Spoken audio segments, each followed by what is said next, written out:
Oy, 8-6 sa ating scoreline. Medyo nagkaroon lang tayo ng konting technical difficulties pero we're back and we're live dito sa ating first half. Eternal Fire, no? Last round para dito sa ating first half. And look at Santares, men. Ngayon na, ito na, sagasan na ulit dito sa may A-side. I-move with the trade and spray transfer with this AK-47. Pero sasagot dito si Roy sa ating mini area. Sabay sa Lise. Dito yung EF, men. Hindi sila nag-commit doon sa may A-bomb site.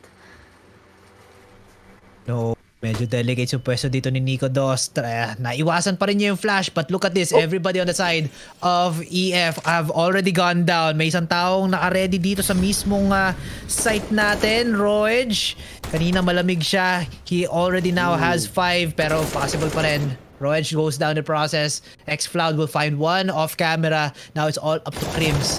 Kanina ka pa mainit. Look at his kills. 18. Could be 19 after this round. And it does. Oh my goodness. Si Crims, sobrang init niya, men. Nakakapaso ko yung performance niya ngayon. Ano ulit yun? 19 and 8. Yep. That's almost double ng the rest of his team. Joke lang, mali yung math ko. Pero taas pa rin yan. Hindi ka na. No? Kung titignan natin visually, parang i-add mo lahat ng frags dito ng Fnatic. Nakuha niya ni Crims lahat yun. Tapos muntikan pa siya mag-close out ng 20 bombs dito sa first half natin. Talagang ito yung yung prime Crims na nakita natin dito, Choco. No, ngayon, siya naman yung nagli-lead ng team niya. Siya yung nagli-lead para lang makalamang sila dito ng tatlo on their city side. Kasi yung ramp, masabi ko, sobrang tibay niyan. Hindi man lang napasok dito ng ng Eternal Fire na boy sila. Si Crims, yes, minsan naiwanan niya ng konti itong ramp. Iasa niya kay Nico Dos yung offer na magagaling doon sa may Hell or Heaven. Then siya yung mag-hold dito sa ating trophy area or sa may ramp area. Pero doon sa clutch na yon, masabi ko na ayun nga, sobrang na-dominate ni Papi Crims yung natin, yung first half natin. Papi Crims. Papi Gusto ko Crims. rin yan Kanina, Johnny Crims. Crims Na Papi Crims. Ramp pala yung tawag dun sa pwesto niya kanina. Yung all of the rounds na nandun siya, parang isang beses pa lang yata siya natalo dun sa pwesto na yun. Favorite spot ni Crimson. And I think dapat laging china-challenge yun ng Eternal Fire. Because they know that at least there's one player there, one good flash, one molly, one good smoke, and then pwede silang pumasok and then just take over B site. But unfortunately, syempre kailangan nila i-utilize yung ibang utilities nila for other entries. Syempre yung flash, yung pop flash plays nila could be used somewhere different. And maybe mag-clear din sila ng mga angles sila. Again, it reminds me of yung kay Nico Dos spray dun sa may ramps. Just 2 free kills. Pwede pa yata third, kaso na trade out na agad siya. And I think yun nga, yung mga lapses ng Eternal Fire, they just have to talk about it and just fix it on the fly. Isa pang takpos. Tsaka ngayon, dito, nagamit ba lahat ng post natin? Parang hindi masyado, no? Sa first half and sa overpass, yes, Fnatic, mas ginagamit nila yung poses nila dito para lang masil yung mga rounds natin. Kahit nakuha nila yung map point, talagang dahil nga dami nilang post doon, dami nilang pwedeng pag-usapan, dami nilang pwedeng strategy na magawa doon sa kanilang overpass map. Pero this time, ito ata yung isa sa malaking kalaman. Hindi kasi 10-5 kanina, no, doon sa overpass. Tapos lamang din yung Fnatic doon. And same drill din dito sa side ng Fnatic on our Nuke map, Decider map. Eternal Fire, mas naka-base tayo sa Eternal Fire dito, no, Choco? Nagbet tayo sa Eternal Fire sa ating Decider map, pero we'll see. Hindi pa naman tapos yung laban natin. And sila na maglalaro dito sa ating city side. And looking at the stats, tingnan natin ng konti yan. Kung gaano ba kataas dito yung city side ng Eternal Fire. I think mas malakas yung city nila dito kung di ako nagkakamali, no? Tingnan natin. Hawak yung stat book niya. 65. Sakto. Taas. 65%.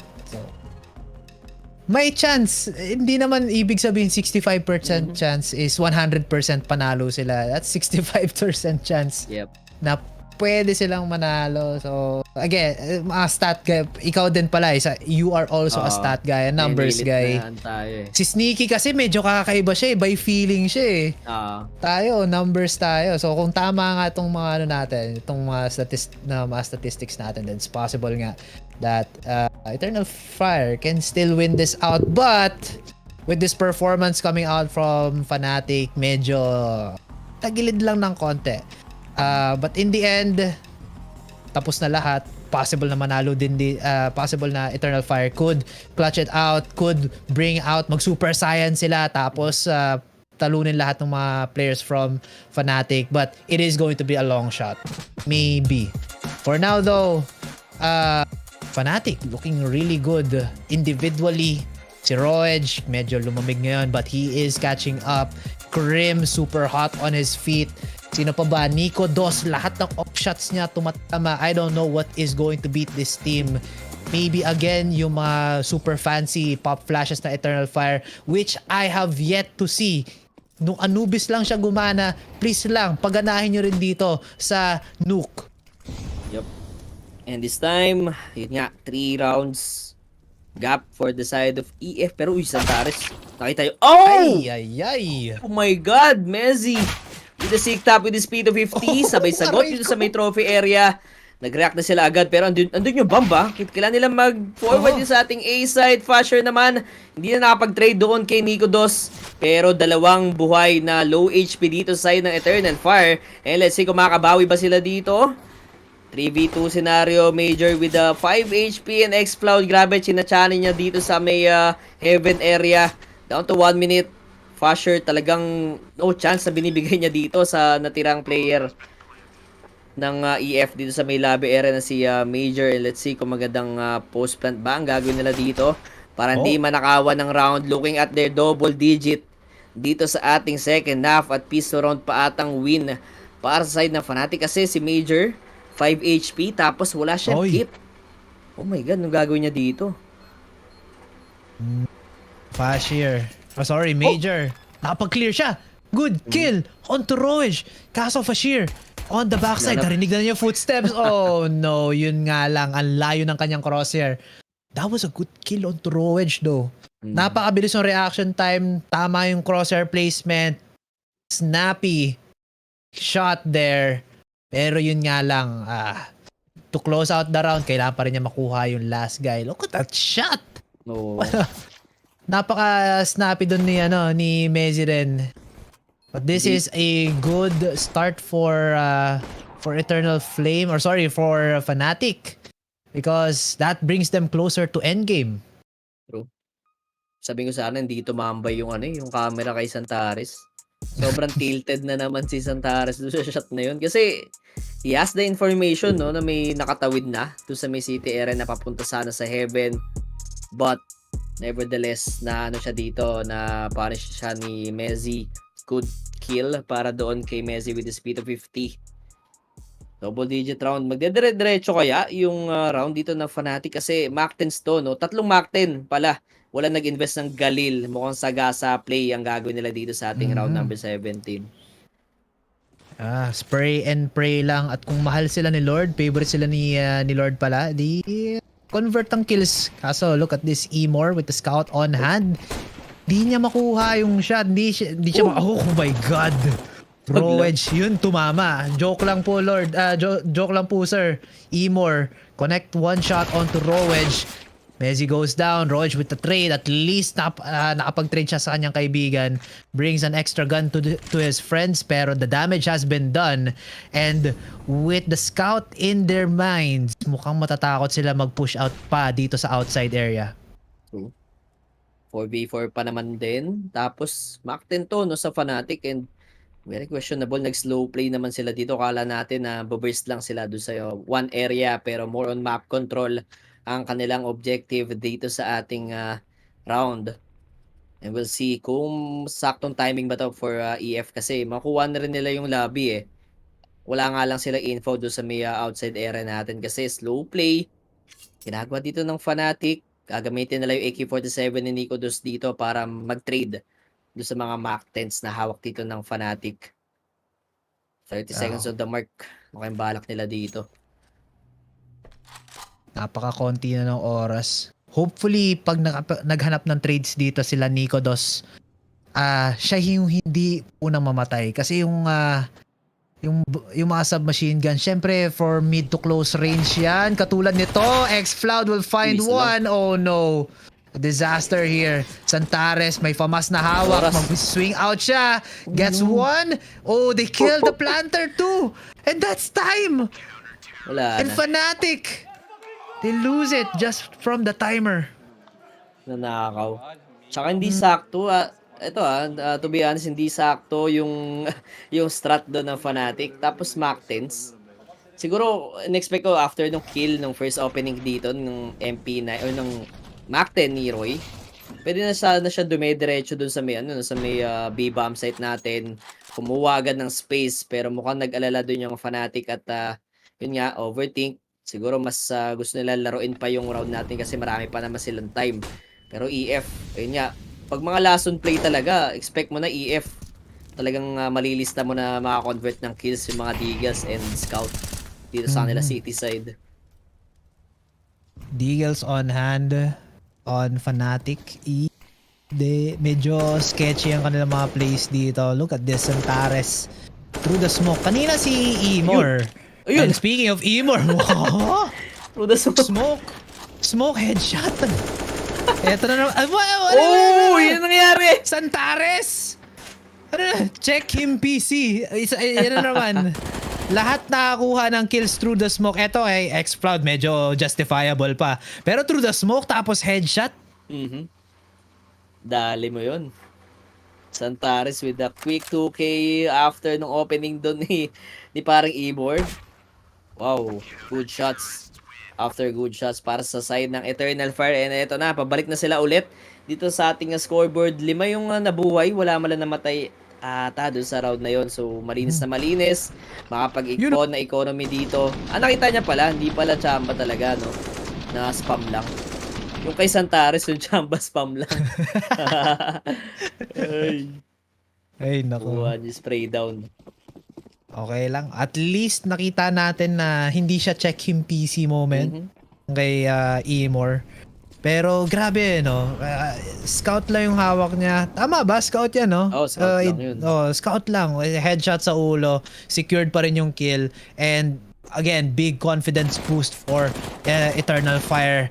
And look at this. X-Cloud with the FAMAS. Spamming through. Getting 3. And Emor is right there to catch him in the end. Naubusan siya ng bala pero may kaibigan siya para tumulong. Another flawless round para sa Eternal Fire. And my friend, looks like abot yata tayo sa sa match winner. True. Naka-Eternal Fire tayo dito mga sir. Sa ating bet kung gusto nyo mag-bet, syempre, please do check out 747 Live.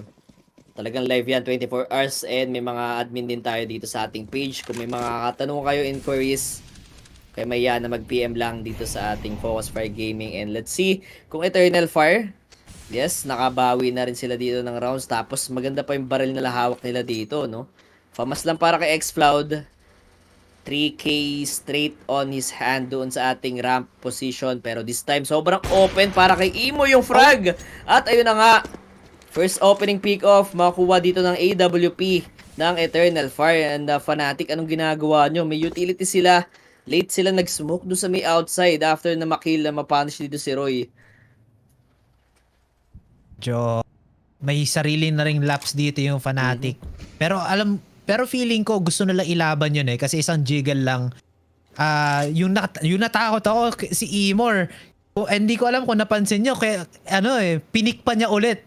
Susubok pa yata siyang humanap na isang kill pero after that pick at least bumatsi na agad siya. Got value from that kill with the AWP. Santares nandito sa baba ng stairs, nakaamoy yata na isang player. He's not gonna fight it just yet. Pero medyo mabagal din dito yung push ni Fashier. Bawas din siya ng konti. So he's very wary. Santares, headshot sa mukha dito ni Fashier. Nico Dos, susubok din. Nag-spray, kaso wala nag-connect. Instead, Nico Dos will find Santares. Off-camera nga lang, Mezzi as well. Nakakuha din na sa 2 versus 3 situation. Nico Dos, madami pa siyang buhay. As well as Mezzi. So this could be a B hit. Kaso may tatlo pa rin players dito from Eternal Fire, pre. Clock will go red dito sa side ng Fnatic. Kailangan nila bilisan dito sa ating A side. Good trade para kay Nico Dos dito. Mukhang sakto lang din yung time, no? Very clutchable and winnable para dito para kay Nico Dos. Pero hindi niya expected yung isang guy, si Xcloud, magagaling doon sa may vent. Naku, ang ganda ng timing niya. Nakarepo na agad siya doon sa ating lobby area. Meron naman ding kit dito si Xcloud. Pwede niya i-stick yan. Pero let's see kung sino yung unang makapatay ni Nico Dos dito. 1v2 scenario dito. Planted ba sa kanya? Hindi planted sa kanya! Pero stick defuse yan ni Xcloud. Na-defuse na. Na-punish ba dito yung AWP ni Nico Dos? At ayun, Dos para sa side ng Fnatic. Or 4 pala dito sa nilang ating second half. No? Talagang, oh my God, what's happening para sa side ng Fnatic? Mukhang nawala ata yung composure nila dito sa T-side. Well, ikaw ba naman, barilin ka ng scout through the smoke, headshot pa, spray down kayo ni Santares through the smoke din. Yep. Medyo matitilt din ako, medyo mawawala yung confidence ko, and that's why medyo nagko-collapse na rin dito yung mental ng players natin from Fnatic. Pero that could be just me saying yung quick analysis ko, yung mga surface level analysis ko. Pwede pa rin naman dito makahabol or pwede pa rin naman dito mag-break Fnatic nung momentum ng Eternal Fire, and because of that magkakaroon tayo na isang very quick pause. Hindi ko alam kung sino yung nag-initiate pero hopefully that does refresh yung mga utak ng mga players natin from Fnatic and stop this overwhelming force na ginagawa ngayon ng Eternal Fire. Outside though, Santares tries to go for a spray, kaso magkoconnect konting-konti lang, hangin ang tatama. Roege also already very low on HP. Yung Tech 9 niya, hopefully makahanap dito ng damage. Meanwhile, Fnatic trying to go to secret, eyeing for a B hit. Low play for EF or for Fnatic rather dito sa nilang round number 21. Grabe, no, sama-sama technique. Tapos 4 na sila doon sa ating double door area. Santares only good for 20 bullets lang yung A1S niya dito. Kailangan di siya mag-whiff or ma-spray transfer niya na agad dito kung gusto niya talaga maka-multi-kills sa ating B-bomb site. Kasi hindi rin nagre-react yung mga teammates niya, no? Alam mo yun, committed talaga doon sa angles nila. Sa may ramp, naka-watch pa rin doon yung AWP nila na si Emor. Pero hindi sila aware na mag-burst B-bomb site na nga dito yung Fnatic, no? Tech 9s, and let's see, Santares. Medyo maipit dito yung that Tech 9. Makuha na isang kill, matatranslate pa ata ng round dito ng Fnatic. And let's see, Calix and Major will answer back with their rifles. Ito, full gun round para sa kanila. Kailangan na maganda saluhan lang sana dito ng EF. Deagle and Mactel na matitira sa side ng Fnatic. Merong kit dito si Calix and Major. Pero we'll see kung Crims ma-activate na naman dito. Pero look at that. Equalizer shot para kay Messi and Emor. Tumama na with his op. And let's see Emor with the 4 HP. That secondary. Mapaparish doon yung isang guy ng Fnatic. Pero grabe yung turnaround na yun, no? Tech 9, muntikan pa. Dito yung Eternal Fire. Grabe, nanggigigil na yung mga players natin. Si Emor yata yun no? Yung sumigaw. Oo, mukhang si Emor yun. Yeah, gigil na sila. 10-11 ang score natin. This is the first time in a while na lumamang ang Eternal Fire all throughout from game number 2 up until game number 3. Wag natin i-count yung first 2 rounds kasi deja vu na yon. Every other round is where it counts now. Crims very low on HP. Nasusunog yung kanyang ulo. But you look at that! Double spray down with the flick shots. Kahit bulag siya, nakapatay pa rin. And now this 19 HP man can do more if he can find some more angles. C4 is gonna be planted. Now Fnatic have time on their side and Eternal Fire looks like they are saving. Grabe, auto-save nga di sa side ng Eternal Fire. And Crims, grabe, nasty shot with this entry. Doon pa lang sa first shot niya Tapos nabulag siya dito. And I think yung flash na yun sa teammate niya rin ang galing. And buti na lang kamo, naka-ready na yung crosshair niya doon sa may top hat natin. Na para siya yung naka-anti-flash na player doon ng Eternal Fire. And that's gonna be a conversion for the side of Fnatic. Clean round pa, no? Kamo dito. And Crims lang yung talagang na-damage dyan into 19 HP. Grabe mainit.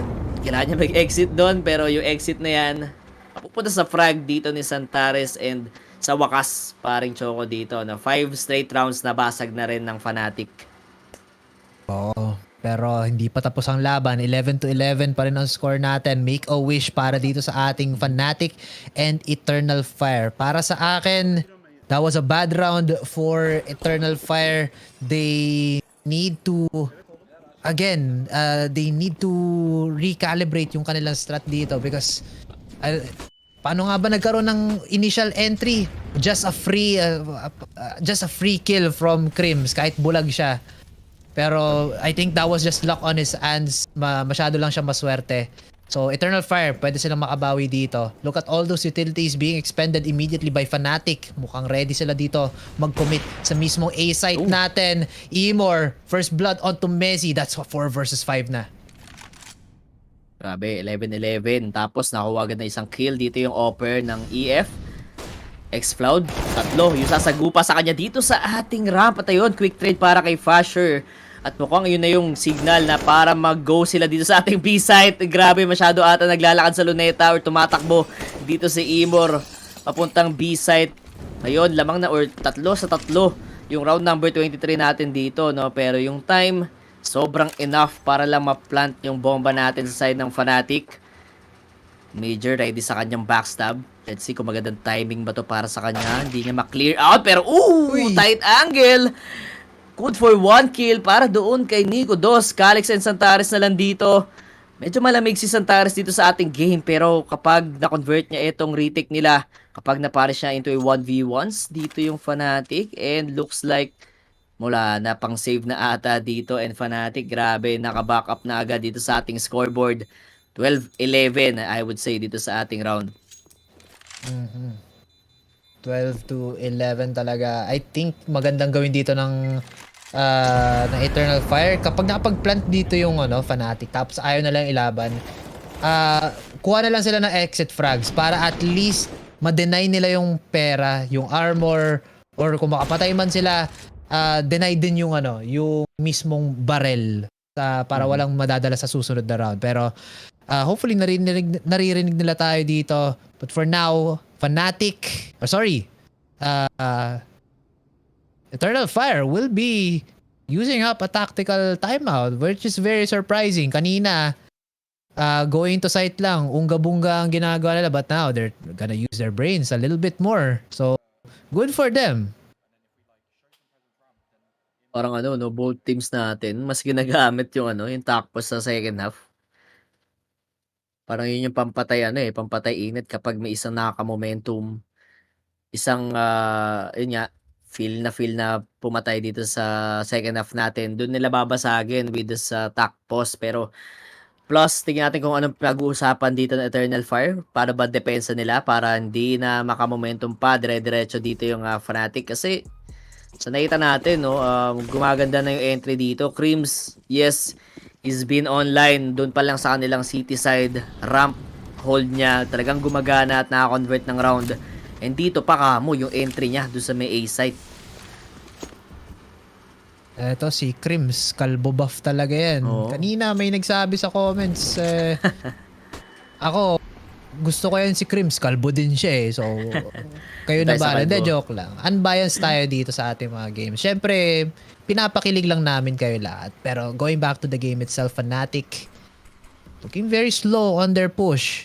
Smokes on the outside area, para lang makapag-provide ng konting space creation sa side ng Fnatic. Pero, kung titingnan mo yung mapa dito, pre, nag-smoke sila dun sa outside pero hindi nila kinuha yung space. Bakit nyo gagawin yun, guys? Sayang naman yung utilities nyo. At least get a kill or kunin nyo na agad yung position na yun para hindi makapag-push out yung Eternal Fire. Smokes come out again and Calix, he needs to reposition. Malulugi siya dito sa smoke na to. Yep. And nga, yung double smoke na yun, na-invest na agad sa may outside. Kasabi natin kanina, siguro nag-go for the fake setup dito yung Fnatic. And EF naman, hindi sila masyado nag-rotate, talagang tiwala sa lahat ng players na nag-hold dito sa may ramp as well as dun sa ating A site. Pero tingnan natin kung Roy, sino una may inip dito. Finally, nakuha niya kanyang double digit kill which is doon pa kay Santares. Pero eto na, 4v4 scenario. Calix nandito pa rin sa may top part natin, pero Messi sasagot ang dalawa all together with Crims. USP, the secondary na lang ang pag-asa dito ni Calix, and that's gonna be Fnatic na naman with the burst A setup. Grabe, sobrang lakas talaga nun. Hindi man lang natinag dito ng Eternal Fire. Mukhang tama nga yung fake plays na ginawa dito ng Fnatic. Although, nag-smoke sila dun sa outside. Instead, hindi sila magko-commit. Aakitin lang nila yung attention sa ibang parte ng mapa. And once Eternal Fire is out of positions, they go for the jugular. Fnatic now gain that lead again. 2 points. 13-11, and look at this. Instead na mag-fake play sila, magko-commit sila dito papunta sa may secret area.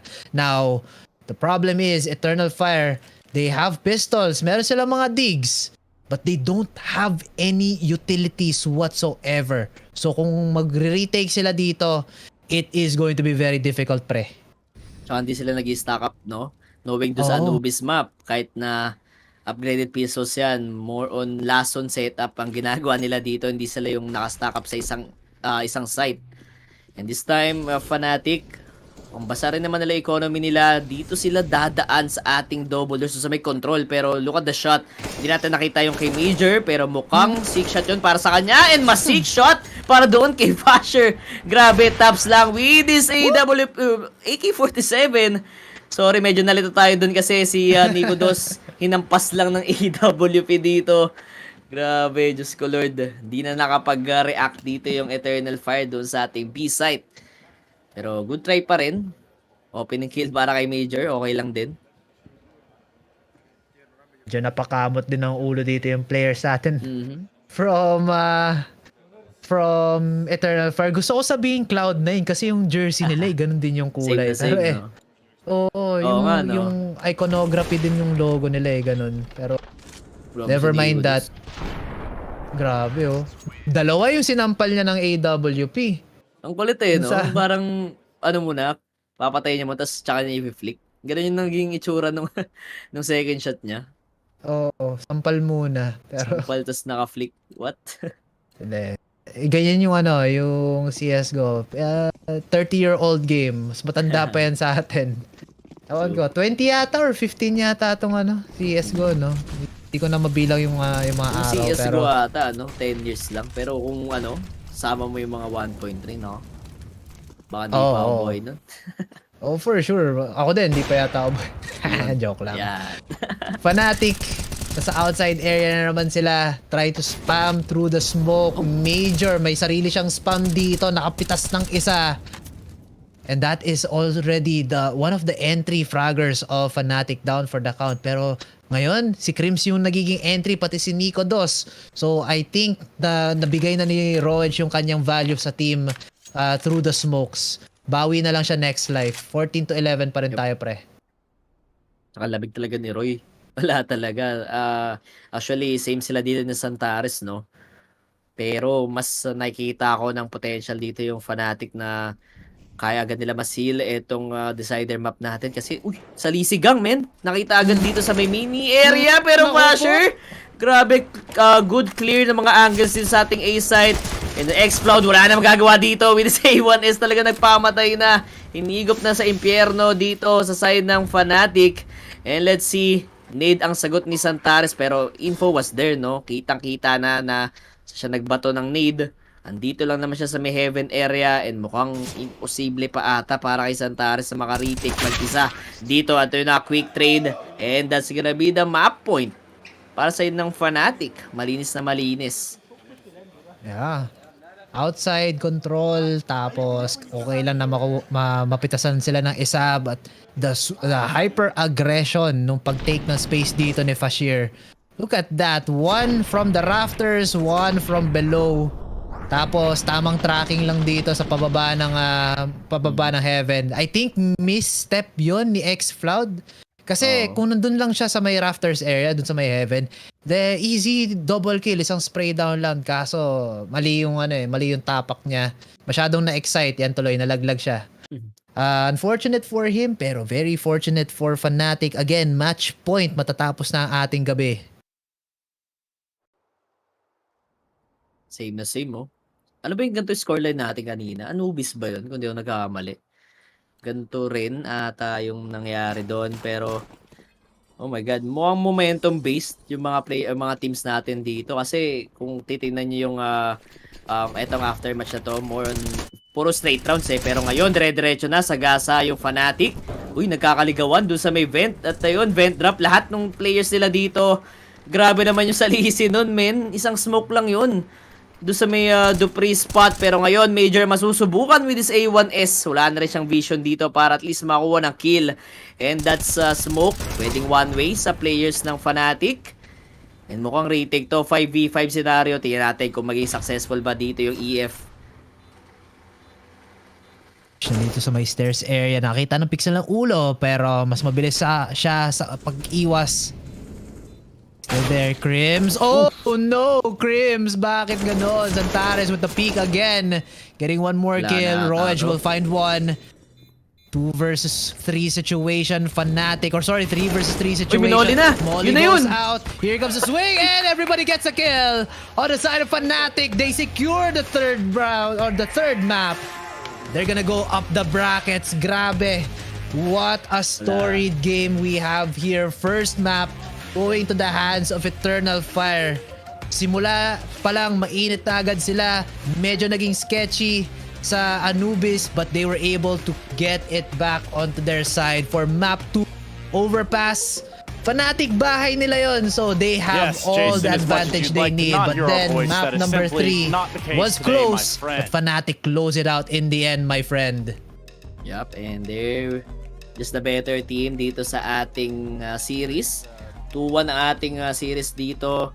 And yung natalong team, kung di ako nagkakamali, no, dito sa ating last chance stage. So hindi pa naman last hurrah for the side of Eternal Fire. Meron pa sila dito sa ating last chance sa ating Group A stage. Grabe, di ate alam kung sino mga kalaban nila dito, pero yun na nga, mukhang hindi ko masabi na one-sided map pa rin kasi pares naman na team naka-momentum, no, dun sa nuke natin. Kahit nung Anubis and Overpass, kalimutan natin yon. Pero yung composure dito ng Eternal Fire medyo nagkulang lang. Kasi parang pansin ko, no, Choco, ginamitan ng post dito ng Fnatic. Tapos from there, wala na. Parang yun na yung isa sa kampi nila dito, yung attack post sila para maging icebreaker sa side ng Eternal Fire. I think siguro yung mga timings lang din ng Eternal Fire dito.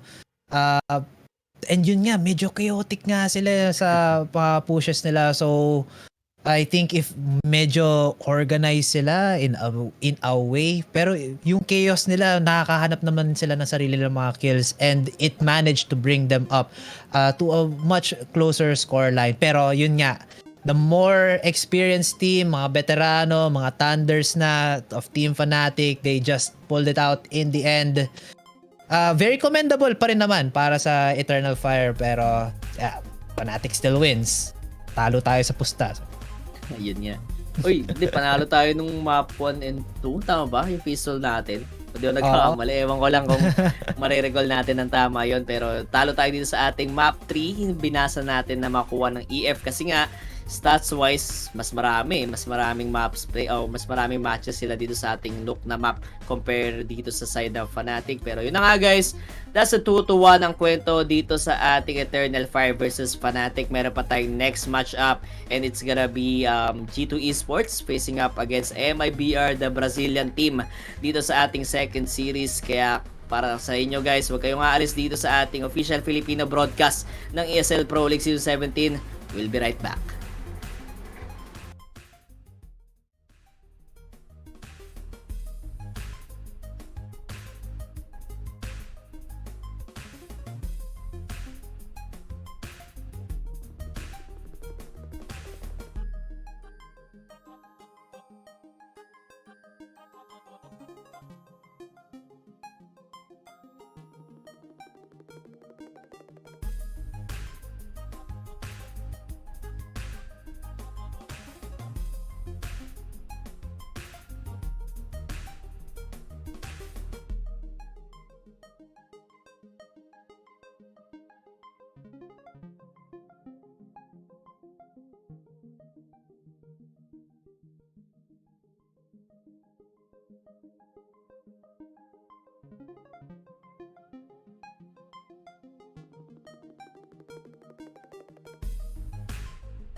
Phew, barely made it. Oh, no! Freeze! There's no escape! Damn it, no ammo. Stay there, I say! Surrender. This time luck isn't on your side. Let's check it out. Shit! What the hell is that? Oh, crap! You missed, motherfucker! What the fuck is going on? Wow, this must be my lucky day. The link is in the description box.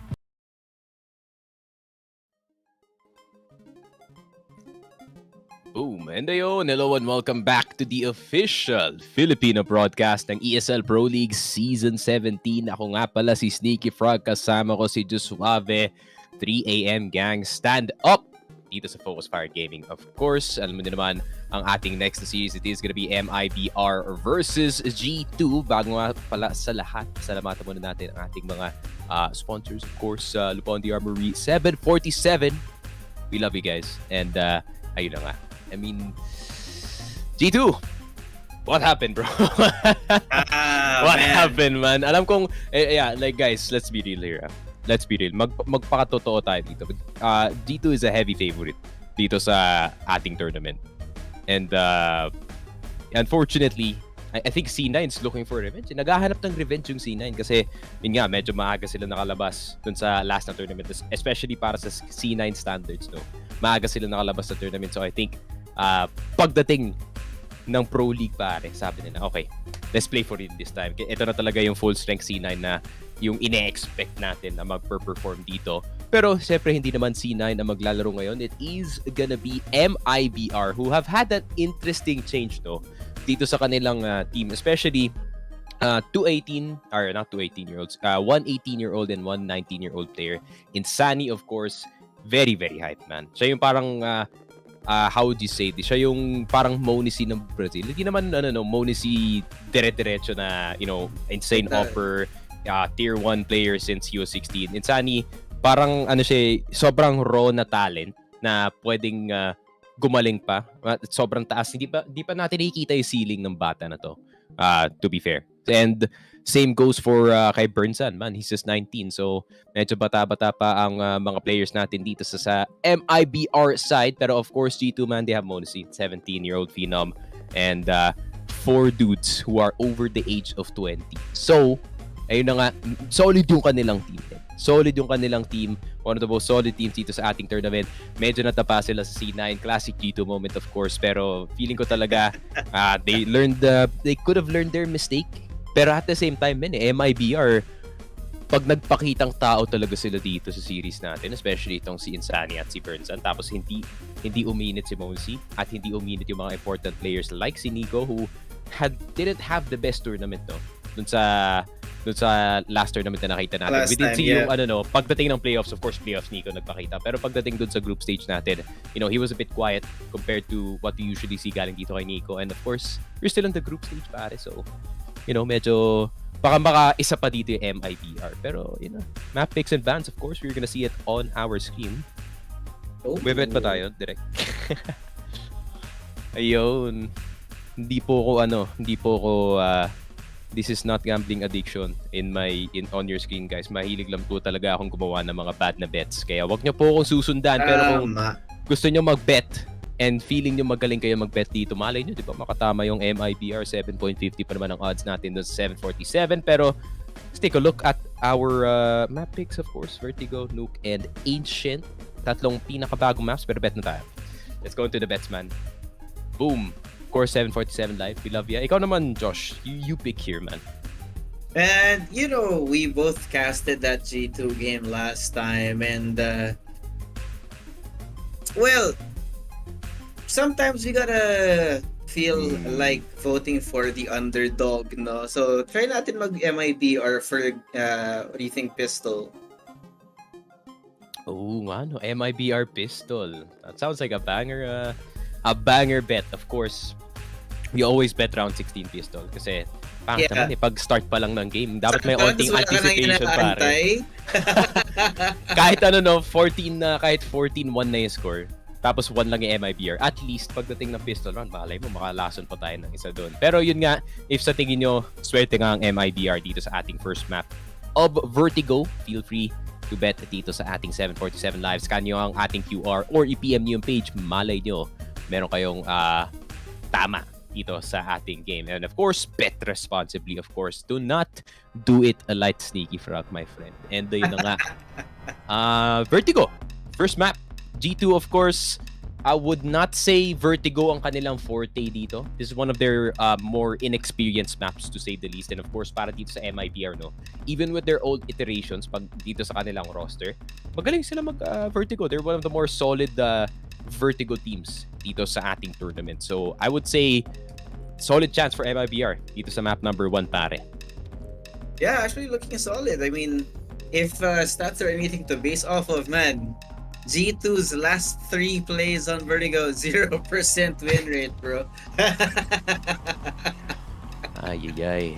That doesn't look good on paper, but malay natin, you know, sometimes just the sheer experience of the team can push it forward, you know. So I think one of the questions is whether or not the quote-unquote old-timers na yung mga ka-age natin dito sa G2, will they be able to hold it down against the new bloods? Or will the new bloods be able to, steamroll over their opponents? Mm-hmm.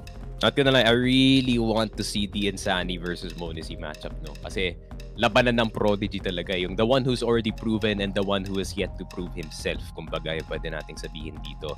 So I would say, a lot on the plate para dito sa side ng MIBR, no? Kasi for the longest time, we've only had one solid Brazilian representative, which is Furia. And not to offend yung mga Fallen fans natin. I love Fallen, man. I love Fallen to death. I'm a Thorin hater, of course, guys. Alam din naman. That's how much I love Fallen na I literally muted that guy on Twitter. Pero, I mean, didn't we all at some point? Didn't we all at some point? I think he's still muted to me, man. I'm sorry. Siyempre, guys, kung sinasabi ng isang tao dyan na sobrang overrated ni Fallen, siyempre, let's plug our ears and of course, we all know what is the right solution there. Pero yun nga, men, no? For the longest time, Furia lang ang nakikita nating nagkaka-deep run para dito sa Brazil. Pero para dito sa MIBR, no? I think they're building something slowly pagdating dito sa ating scene dito sa Brazil. I mean, they're slowly crawled up all the way to rank number 22, which is solid, no? I mean, top 30 na kayo in your first year of playing, especially para dito kay Insani, who gets to experience tier 1 CS ganitong paaga pa lang dito sa kanyang career. So I would say this is really good para sa kanya, and especially facing the number 1 team already, no? Kahit natalo dito yung MIBR, it's still, you know, one of the good learning experiences para sa kanila dito. Pero hopefully it's not gonna be too lopsided, no? Kasi gusto ko talaga makita yung galawan dito ng MIBR. I always want to see a Brazilian team do well dito sa ating tournament. And kagaya na nakita nga natin kanina, no, some of the teams that are actually lower ranked dito sa ating tournament actually doing damage, pare. Eternal Fire, malapit na nilang ma-upset yung Fnatic kanina. I was actually cheering for Eternal Fire, low-key, not gonna lie. Kasi, to be fair, I'm a huge Xanter's fanboy. Medyo lumayo lang ang kanyang monitor though, so maybe hindi siya makatama ng ibang mga shots niya dito. He's no longer kissing yung kanyang monitor dito. Pero yun nga, no, they tried. Unfortunately, Fnatic kasi, no, they're more of a cerebral type team. And pagdating sa kanilang map pick, of course, Overpass, that's a brain map, pare, 100%. And of course, Brains really do win pagdating doon. Pero speaking of Brains, Vertigo could be the exact same thing, but we are gonna see David versus Goliath, G2 versus MIBR. Man, I mean, if you have a chance para matalo ang G2, pare, dito na sa Vertigo ang talagang chance mo dito. Yeah, this is it. I mean, I think it was, the last tournament we saw MIBR be great here on Vertigo. Absolutely beautiful. We saw Insani and Henny coming in great. Brenzen as well, with those opening frags. No? So it's gonna be more than an interesting first game here. You know, maybe if MIBR gets this map, they hit the series running and they just keep going. But MIBR starting here on T side, trying to find something here. A little bit of patience, no? Tamang antay lang sa may smoke. They might be able to find something. But there it goes! Nico's down! Dang. Nico gets shot in the head. Usually it's the other way around, no pare. So, I like it. Galing sa MIBR, no, may onting delay dito sa may Raptor side natin just to wait for that boost. Unfortunately, nakahanap na si Hunter dito ng dalawa but hindi siya makahanap ng tatlo kasi si Insani nakakuha na ng dalawa pero Turtle dito sa ating side. Nakakuha na nga dito si Hooksy. Kaso 1 HP na lang dito si Exit. Could be a possibility. Naka po JKS, nakuha pa yung 100 HP player. Pero Exit, the veteran para sa kanyang team. And yun lang, of course, man. The greatest 6-man of all time does it again para dito sa G2.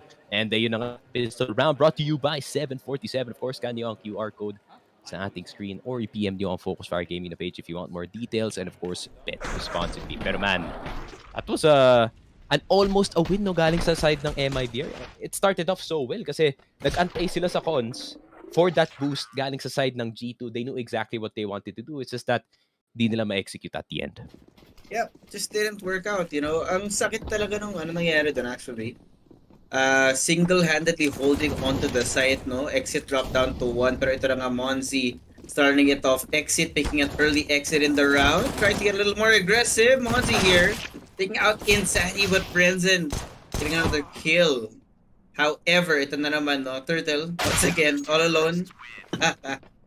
2-0 now para sa ating G2. And yeah, maybe it's the experience of G2. Confidence, baka may konting pagangamba pa ang MIBR. We'll have to see in the next few rounds. Yep. Just like that, man. Monacy knowing all the tricks of the trade dito sa ating Counter-Strike Global Offensive game, man. Lahat ng mga small wall bangs that can really just make rounds na are somewhat uncertain. No? Sometimes yung mga Glock rounds nakakatakot yan para sa kabilang team, especially when it comes to the pace na nilalaro dito ng MIBR. But now it is gonna be a gun buy. Once again, they're just gonna go for the full rush sa A. Pero grabe naman yung reaction dito ni Nico. Instant ask ng flash galing sa kanyang kakampi and nakakuha na siya ni Isa. Oh my God! Catches him in the air pero si Hunter pa rin yung nakapatay doon, no? Napakasakit nun, pare. Sipin mo, ang ganda na ng pwesto mo kasi di mo pa rin nakuha. Pero anyway, ito na. Tapos na-jump shot ka pa? Ay, Yeah, diba na-jump shot ka pa? Ang sakit nun sa ego, pare. Pero ito si Turtle trying to get one. Harap na nga si Hooksy. One less person to worry about. And here goes JKS for one on to exit. 2v4 situation right now with the bump. Not even close to sight. Di ko alam kung ano yung pinaplano nila dito. How did Pero die? Hunter missing the shot. They know where he is.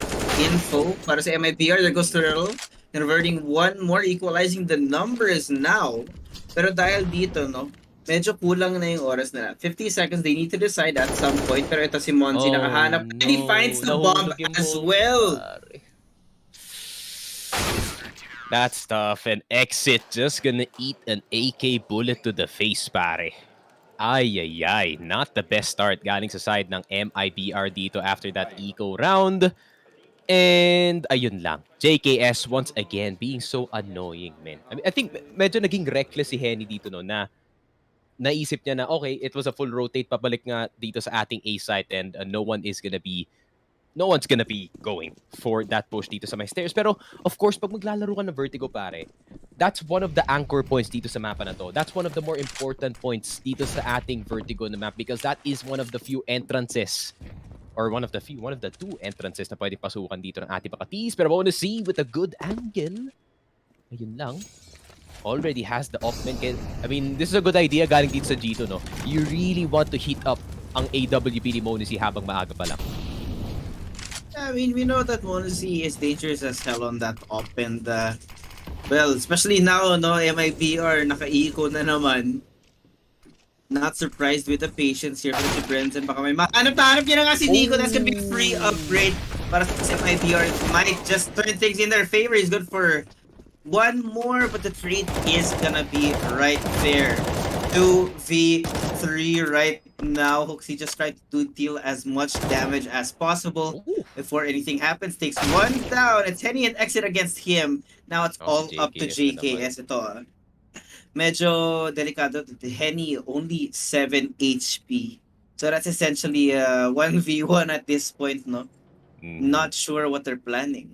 I mean, G2 wanting a fourth reason kung bakit nanalo sila ng mga rounds dito and JKS trying to be or trying to go for that hat-trick rather, in terms that's of gonna the clutches. Oh, that's gonna hurt. But not enough, pare. Exit. Kanina pa siyang natitirang buhay dito, no?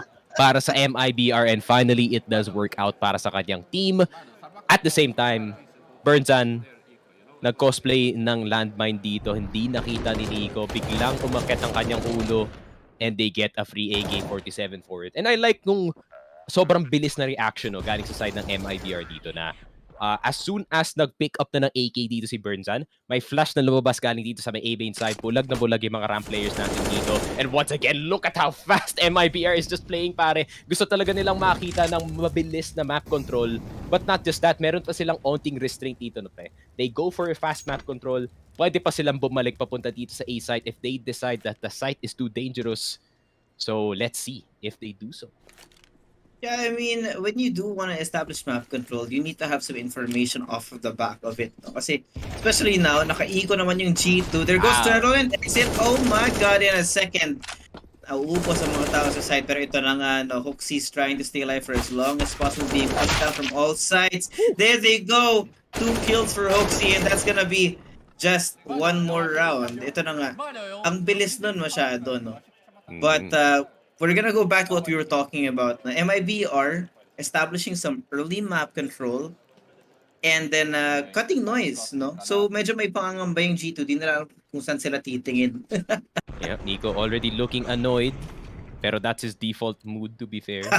Pero Henny, of course, the man himself picking up the AWP, one of the fastest offers in Brazil, pero 0-3 ang kanyang start dito. But let's see how fast he can pop that up. Pero iba yung focus dito ng G2 men, ha? Nag-shift sila sa focus. Instead, they want more control dito sa may mid-side kasi nga MIBR, they like to push the pace early on dito sa ating mapa. So, siguro yung idea dito na G2 is, okay, maglalagay tayo ng 2 tao dito sa mid para mabilis tayo makareact. But instead, JKS, advantage agad para sa G2.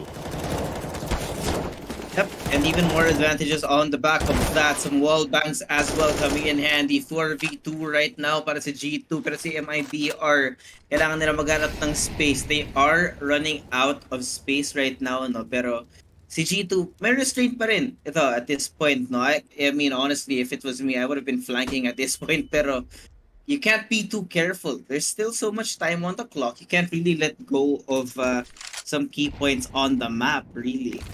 And when you're playing up against MIBR the way that they are at the moment, you're just really gonna have to trust your gut, no? And just like that, no? Si Hooksy, forced out of the angle thanks to that molly. And cut noise na naman sila. They do. Oh, Burnsan eats one pa rin. Ako po, exit na naman natira. Maybe that's the reason why, no, exit yung pangalan niya dito. Maybe exit frags ang kanyang hilig. Molotov, dilipad, papasok ng site. Yun lang, dalawang magpipick sa'yo, pare. Si Nico. At itong si Hunter. The 2 Kovacs. 2 Kovacs are better than 1, that is for sure. Pero 4-2 para dito sa side ng G2, pare. And para sa akin, like, one of the most unsung heroes dito ng G2, man, is si JKS. This man is like the Rain of G2, pare. He can just hold down one side of the map on his own, no problem. Siya talaga yung isa sa pinaka-dangerous, kind of like a lurk style player, no, dito sa ating game. And this proves exactly why. Kasi he can play the forward position, he can play the weird angle dito sa may stairs, he can play inside the site itself. Mahirap talagang hanapin itong si JKS. Pero timeout galing dito sa side ng MIBR. And they're gonna try to figure out yung defense dito ng G2, which is so far unpredictable these past few rounds. Yeah, it's like they have a lot of different set plays, no? Very flexible in G2 dito. And on the back of that, si MIBR, they really just don't know where to look. Like that around 2 rounds ago, actually, where they didn't expect that early push from G2 to hold that mid side. So, ngayon, they're in an awkward position. But, well, it's still early in the game. Still pretty doable, pero that's not actually the best buyout of MIBR either. So they need to convert something maybe a little earlier than usual. Lots of utility being spent here. Try to find something, pero si G2, Nico, waiting for someone to push right through that smoke. But it looks like they don't know. Oh! Nate coming in great, and there goes Hunter spraying down onto two heads right there through the smoke. This guy knows his angles, pare. Hindi lang yun. Libreng information. Nag-clip yung isang nade sa isang player. Ooh. Exit. Gets the trade dito kay Turtle though. Pero si Henny, buhay na buhay pa naman with the Ukay AK. Malay mo, makakuha siya ng isa dito. Pero medyo mahirap na rin Hoxie. The smoking it up, making sure that he can delay. Pero medyo may timing dito si Henny. Nako po, Hoxie. Gonna regret that in the morning, that is for sure. Pero smoke papasok dito sa may aircon natin. Hunter, naghahanap ng mga MIBR players. Nakita dito si Exit pero hindi pa nahanap si Henny. Henny looking for the spray. Nakita na nga si Nico pero may isa pang Kovacs dito. Dito sa ating aircon pare, and Exit. Why is this guy always alive at the end of the round? We have no idea why. It's very funny, but he's dead in an instant pare. 5-2. Uy.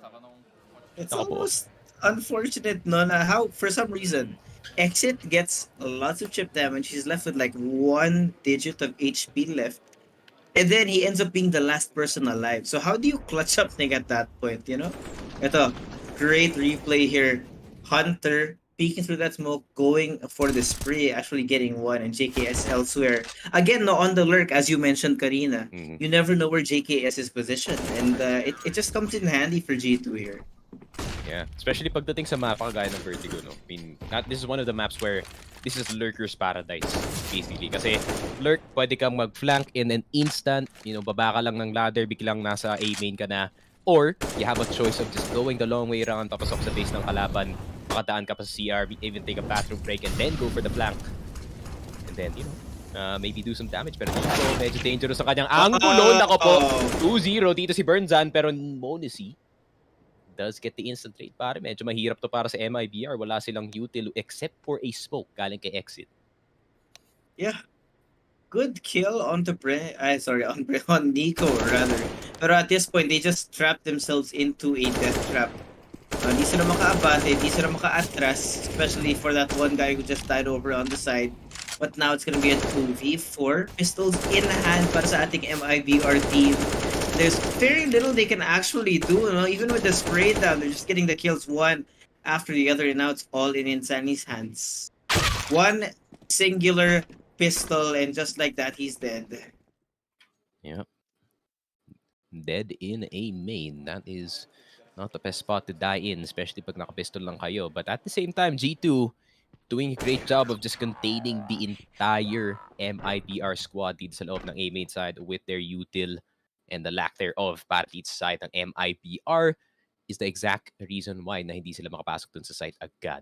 But you know, I think they were trying to bait some of the players to push in, no? Kagaya ni Nico doon, who did kind of bite the bullet. But at the same time, they only lose one. So that means magdadrop lang sila ng AK-47 para dito kay Kuya Kovac. Walang problema. Yun na nga. Yeah, you get around and you just take those, you know? Yep. Whether it's expensive or not. Because look at this convincing lead early on in the game, no? It kind of dictates how the momentum is going to be shifting later on. MIBR, I think, is now in a do-or-die situation. They are going to be investing so much money into these rifles, and it's going to be a little bit of a problem. They cannot convert this round, and just like that, Fonzie jumps down, takes Brinson out of condition, and there it goes. Opening first blood for that round, definitely not good for MIBR. Elsewhere on the map, no? The utilities being spent, of course, the whole turtle there, and there it goes. JKS on the back of his utility, on the back of his confidence, actually takes turtle out. Yun lang. It's like a turtle versus a car at this point. You guys know who wins. Ay. Henny, Exit, and Insani. See what they can do, pare. Malay mo, di ba, makakuha sila ng damage dito. But at the same time, Monacy being 12-3, always pagkalaban mo yung G2, that's not the best sign. That's not the best sign. The kid is hot early, and that means he's gonna be so annoying to deal with. Yung ano kasi yan parang Dota character yan si ano. If we're gonna compare him to a Dota character, siguro parang si Spectre na naka-scale ng maaga dito. So you could say na he's already scaled up or he already has his spike dito sa ating game, and he is just running around trying to kill everyone. Pero JKS, speaking of kill, he's gonna get killed in the B side rather. Pero di ka Chad Hooksy, nakahanap ng dalawa dito. Si Henny na lang natitira. Old man Henny, what can you do? Not much. 7-2 para dito sa side ng G2, and a lot of twos are happening dito sa ating game, but not too much para dito sa side ng MIBR. Pero muna si Jesus. Disgusting. Tignan natin. Measure the distance. At least 10 feet. The 10 feet Crazy. flick. He jumped down and in full confidence, no? Scopes up, gets the kill, gets out. You know, nice, quick, and easy para kay paring Monsi, no? Pero MIBR coming in with a different approach, trying to rush it in, and just like that, they're gonna be good for one, but Hooksy is gonna trade it out. No, not much difference there. They did gain some ground, and that means that some attention has been taken away from Brendan at this point, who's actually slowly walking up onto the side here. Not sure if he's gonna be able to catch someone with the timing, but Hunter, and I think G2 in general is gonna be a little bit more careful, no? Kasi ang ingay nung simula nung round na to, then out of nowhere, biglang tumahimik, no? Ooh. Nico and JKS holding it for 2. A little bit easier now para sa G2 to hold it up, but it's still gonna be a 3-2 no, up against MIBR. Still on the pistols, no? For some reason, di pa rin sila nakakabawi. And ito, si Hunter already on the flank. Insani now all alone. Doesn't even know where to look.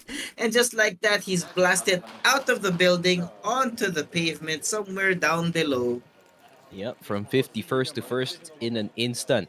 Para dito kay Insani and G2. I mean, I don't know. The funny part is dito sa mapa na to is G2's not really doing anything too complicated. No, they're not doing a vitality type thing na smoke a main, shoot every single angle, every single centimeter ng angle dito sa ating A main side. Hindi man eh. They're just outgunning itong MIBR every corner of the map.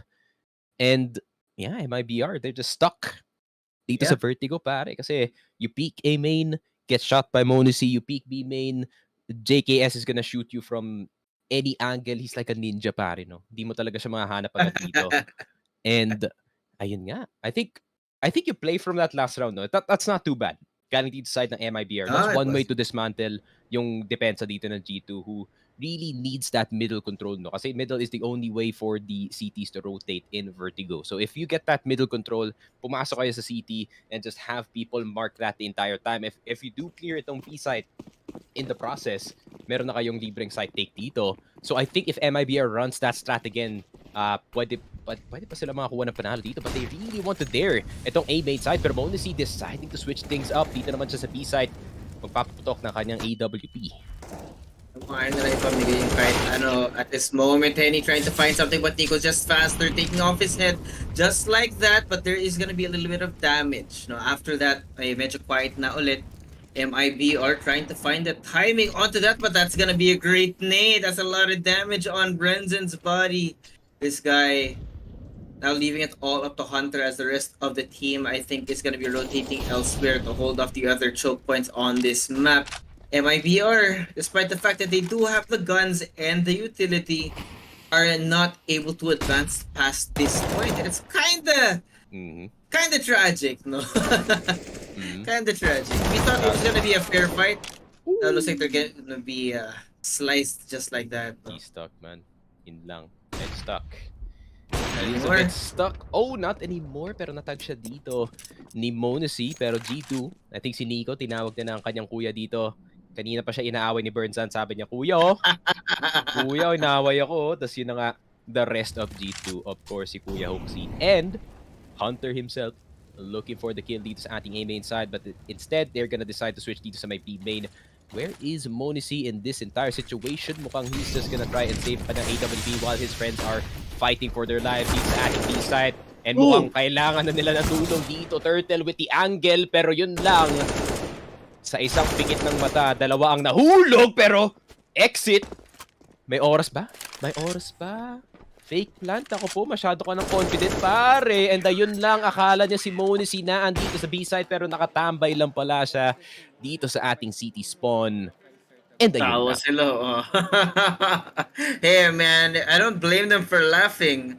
I'd be happy as hell. Off the fake, not even having to take any kind of combat at that point, no? Kasi let's be honest, even if Monzi is great at playing the op, if he has to push through that smoke, it's gonna be a coin toss at best, no? Naramdaman yata ni Exit. May enemy stand. There's Dito sa ating there's side. an element of fear. May aura na nanggagaling dito sa may aircon natin, pare. And mukhang natakot yata si Exit. This man is scared of a 17-year-old. That doesn't happen Monzi too much. detecting fear. No, I thought Hoxie actually great on the timing, finding them in the crosses actually. Pero MIBR, they are able to get those duels even. The problem is the fact that they're not able to bring it to site sometimes. Actually, most of the time, I think they haven't even been able to plant the bomb. So really, it's just layers upon layers of problems right now for MIBR. They first need to dismantle the defense, get inside, put the bomb down, get into post plant, and just basically do what the game is asking you to do. But they're Hoxie a little bit too aggressive there. No, did get that opening salvo up onto one, pero well, at least he pushed them back. Oo. Masakit to para kay Insani, men. Hindi siya makabuelo eh.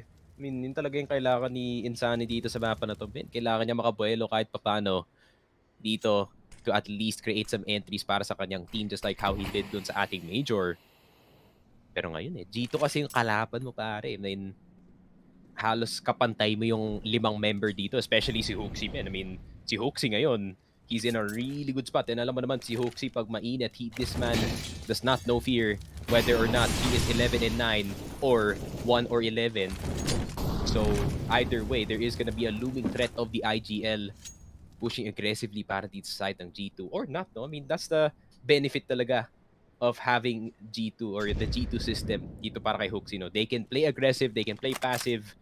They're just straight up unpredictable, kumbaga, as a team. Pero Dico naman, with the classic flank dito sa likod ng ating MIBR squad, nades are gonna be thrown dito sa ating side, pero Hunter, not even phased at all. G2 are gonna try to weather the storm dito sa ating A side, but do they have to? Nico nandito sa likod. Oh no. There it comes, one after the other, just spraying it down as Hunter elsewhere. It's gonna be a pincer grip on the MIBR. Exit is once again left alone. Doesn't know where to look. Every corner has to be checked at this point, and I don't know what he can do right now. Hunter already on his back, and just like that, as the smoke dissipates, he is gonna be annihilated. Tinamaan sa Jansport, and Exit just falls dito sa ating game. 10-2, double digits na nga para dito sa side ng G2, pare. And just like I said, man, wala naman masyadong komplikado yung ginagawa dito ng G2, man. They're just literally just outgunning itong MIBR every single corner ng Vertigo, pare. There's not even any complicated strats na nilalabas dito ng G2. Yung sinasabi na siguro dito ni Hoxie, gusto nyo ba i-push yung B? Sige, push A. Sige, okay lang. Sige, may pop flash ako, men. Ako bahala. Si Bonisi is like, watch this. Wallbang bigla out of nowhere. Tapos, yun nga, men. They're literally, I'm not saying they're playing, ranked or competitive dito, but the vibe is kind of like that, no? They're literally just trying to find every single member dito ng MIBR with their individual plays. Yeah, I mean, it's really raw actually coming in from G2 right now. No fancy utility setups, no lineups or anything. No 30-second retakes. They just find the head, they shoot the head, they kill the person, and they move on to the next round. And, unfortunately for MIBR, it's working. Pero, I mean, if it's just working on this kind of level, and there's basically no strategy to read, what do you do? No, what do you counter strat when there's no strat? Diba? Ano lang yan? Hope for the best. Oh my god, what is that? Molly? Never seen that before. Oh, Oh my matter. god. Does push Monacy out of the angle. Oh! Lord. Chill out. Actual pain para sa MIBR squad. 2v4 now. JKS just holding it off. Ever the staunch defender. Now, once again, in the hands of Turtle, who is fortunately at 100 HP, but he's not even going to be able to get a single kill. This doesn't look good. This doesn't look good. Pure pain para dito sa MIBR. And last I check, hindi pain gaming yung kinakas natin dito.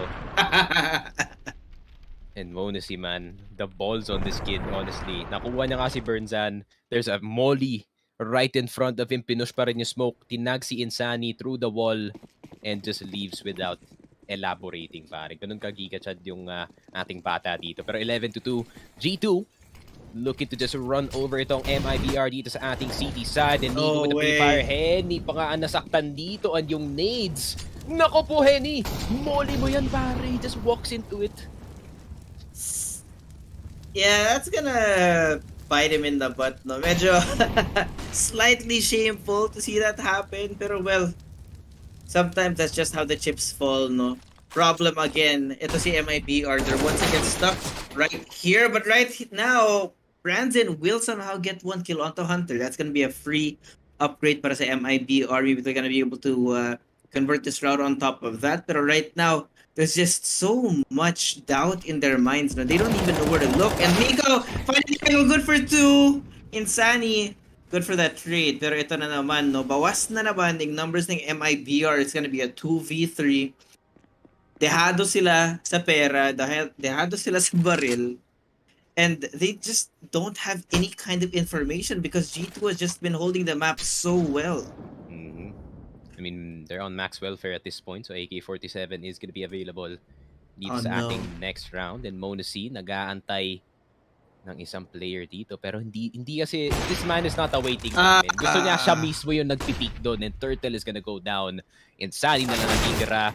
Does have the angle, does not get the shot. And 12-2. This is just a G2 game. Just a reminder, this is a MIBR map pick, if I am not mistaken. Yep. And unfortunately, you know, G2 having themselves a really good day, maybe a bit angry from that C9 game na nakita natin from that earlier series. And especially, no, man, this is already the lower bracket ng ating group stage. So if matalo ka dito, mapupunta ka dun sa last chance stage, which is already a brutal stage, no? Kasi lahat ng teams na gutom ng makapasok dun sa playoffs ay naandun. And alam naman natin, when times get desperate, CS gets weird. Oh, dude, I mean, to be honest, this game right now doesn't look like a typical CS game. Ikaw na nga nagsabi na you're not gonna call it rank, but it does look kind of familiar, you know, when you're playing without Face It. Pero just the smoke here, try to slow them down. Monzi finding nothing actually. JKS there, but now MIBR for once in a blue moon is gonna be on the upper hand right now as they're just spraying down the members of G2, slowly making their way onto the site. Pero ang bagal nila mag-commit. May takot yata sila sa commitment, kaibigan. Nako, hindi yan pwede dito. Hindi yan pwede sa CS. Hindi yan pwede sa buhay. Pero Nico, meron pa namang siyang smoke dito. Bawal kayo mag-save, my friend. Mag-hap na po tayo. So, pumasok na kayo dito sa ating site. At least try and get some heads. And alam mo naman si Nico, he is really good at clicking heads, my friend. Smoke available. Pop flash galing kay Hooksy. Bulag na bulag lahat ng members natin dito. Pero yung exit is fine, man. Nandito sa aircon, nagpapalamig. Pero masyado yatang malamig exit. Nahulog na nga. Burnzan does get the trade. Gigachad Hooksy. Let's see what the band can do. Mukhang wala nang ang oras dito. Tinamaan ng ukay AK and that is it. 12-3 at least. Nakuha pa ng isa yung MIBR dito. Yeah. No? Parang binatukan nila yung G2 dito. Tapos tumakbo. Hey man, any kind of point is still a point for MIBR sa ngayon, no? Kasi they're losing so hard right now. And actually, arguably, getting that last round before the end of our half might have been one of the most important things to happen. Kasi mali mo, biglang lumamig ng konti yung G2 because of that losing round before the end of the half. No? Pero as it's stacked right now, sobrang hirap para sa MIBR humabol sa ngayon, especially with the scoreboard being the state it is right now. Pero, well, we'll never know. Baka may set place yung MIBR in defending this in such a way na kaya nilang pigilan yung first map na mapunta sa G2. Yeah. I mean, this is one of the few chances, no? Kagaya na sinabi ko sa start ng game natin. One of the few chances na pwede din matalo yung G2 in a map where they're super inexperienced and of course, hindi pa nila na-experience yung pagkapanalo dito sa ating Vertigo na map. Pero alam ko naman na, you know, Oxy, he's a good caller in any map and I think G2, they might have experienced loss dito nga sa ating mapa. And of course, kagaya ng nakita natin, Cloud9 and of course Vitality. Yun nga, no, naisip ko, if they went up against Vitality and or Heroic playing like this, itong G2, they're gonna get rolled over, man. They're gonna get run over, no problem. Alam mo naman yung Heroic, man, they love to take A-main control super fast. Vitality, you know, the Apex special, pagdating dito sa ating A-ramp, he just knows every single smoke bang. And Cloud9, yeah, they did the Cloud9 dito sa ating Vertigo, that is for sure. Pero ayun nga no, I don't think G2 really has to flex all of their muscles dito sa ating map number 1 considering MIBR, yun nga, hindi sila makapuelo dito as much as the players are insane when they do have momentum. Pero kung wala kang momentum in the first place, anong mangyayari sa inyo?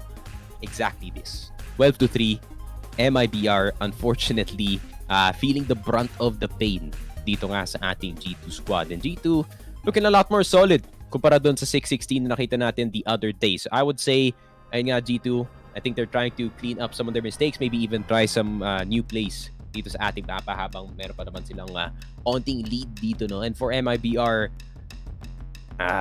they need to start itong second half with a pistol round win, not because na nagbet tayo dun sa MIBR squad, but ayun nga, they need to get that early momentum going kahit pa paano, no, na may onting hope para sa ating MIBR squad pagdating dito sa ating second half. Kasi we've seen comebacks on Vertigo, man. Especially pagdating dito sa City side. A really good City side team can't dismantle any offense dito sa Vertigo, pare. Yeah. And if there's any good time to mount a comeback, it is right now, man.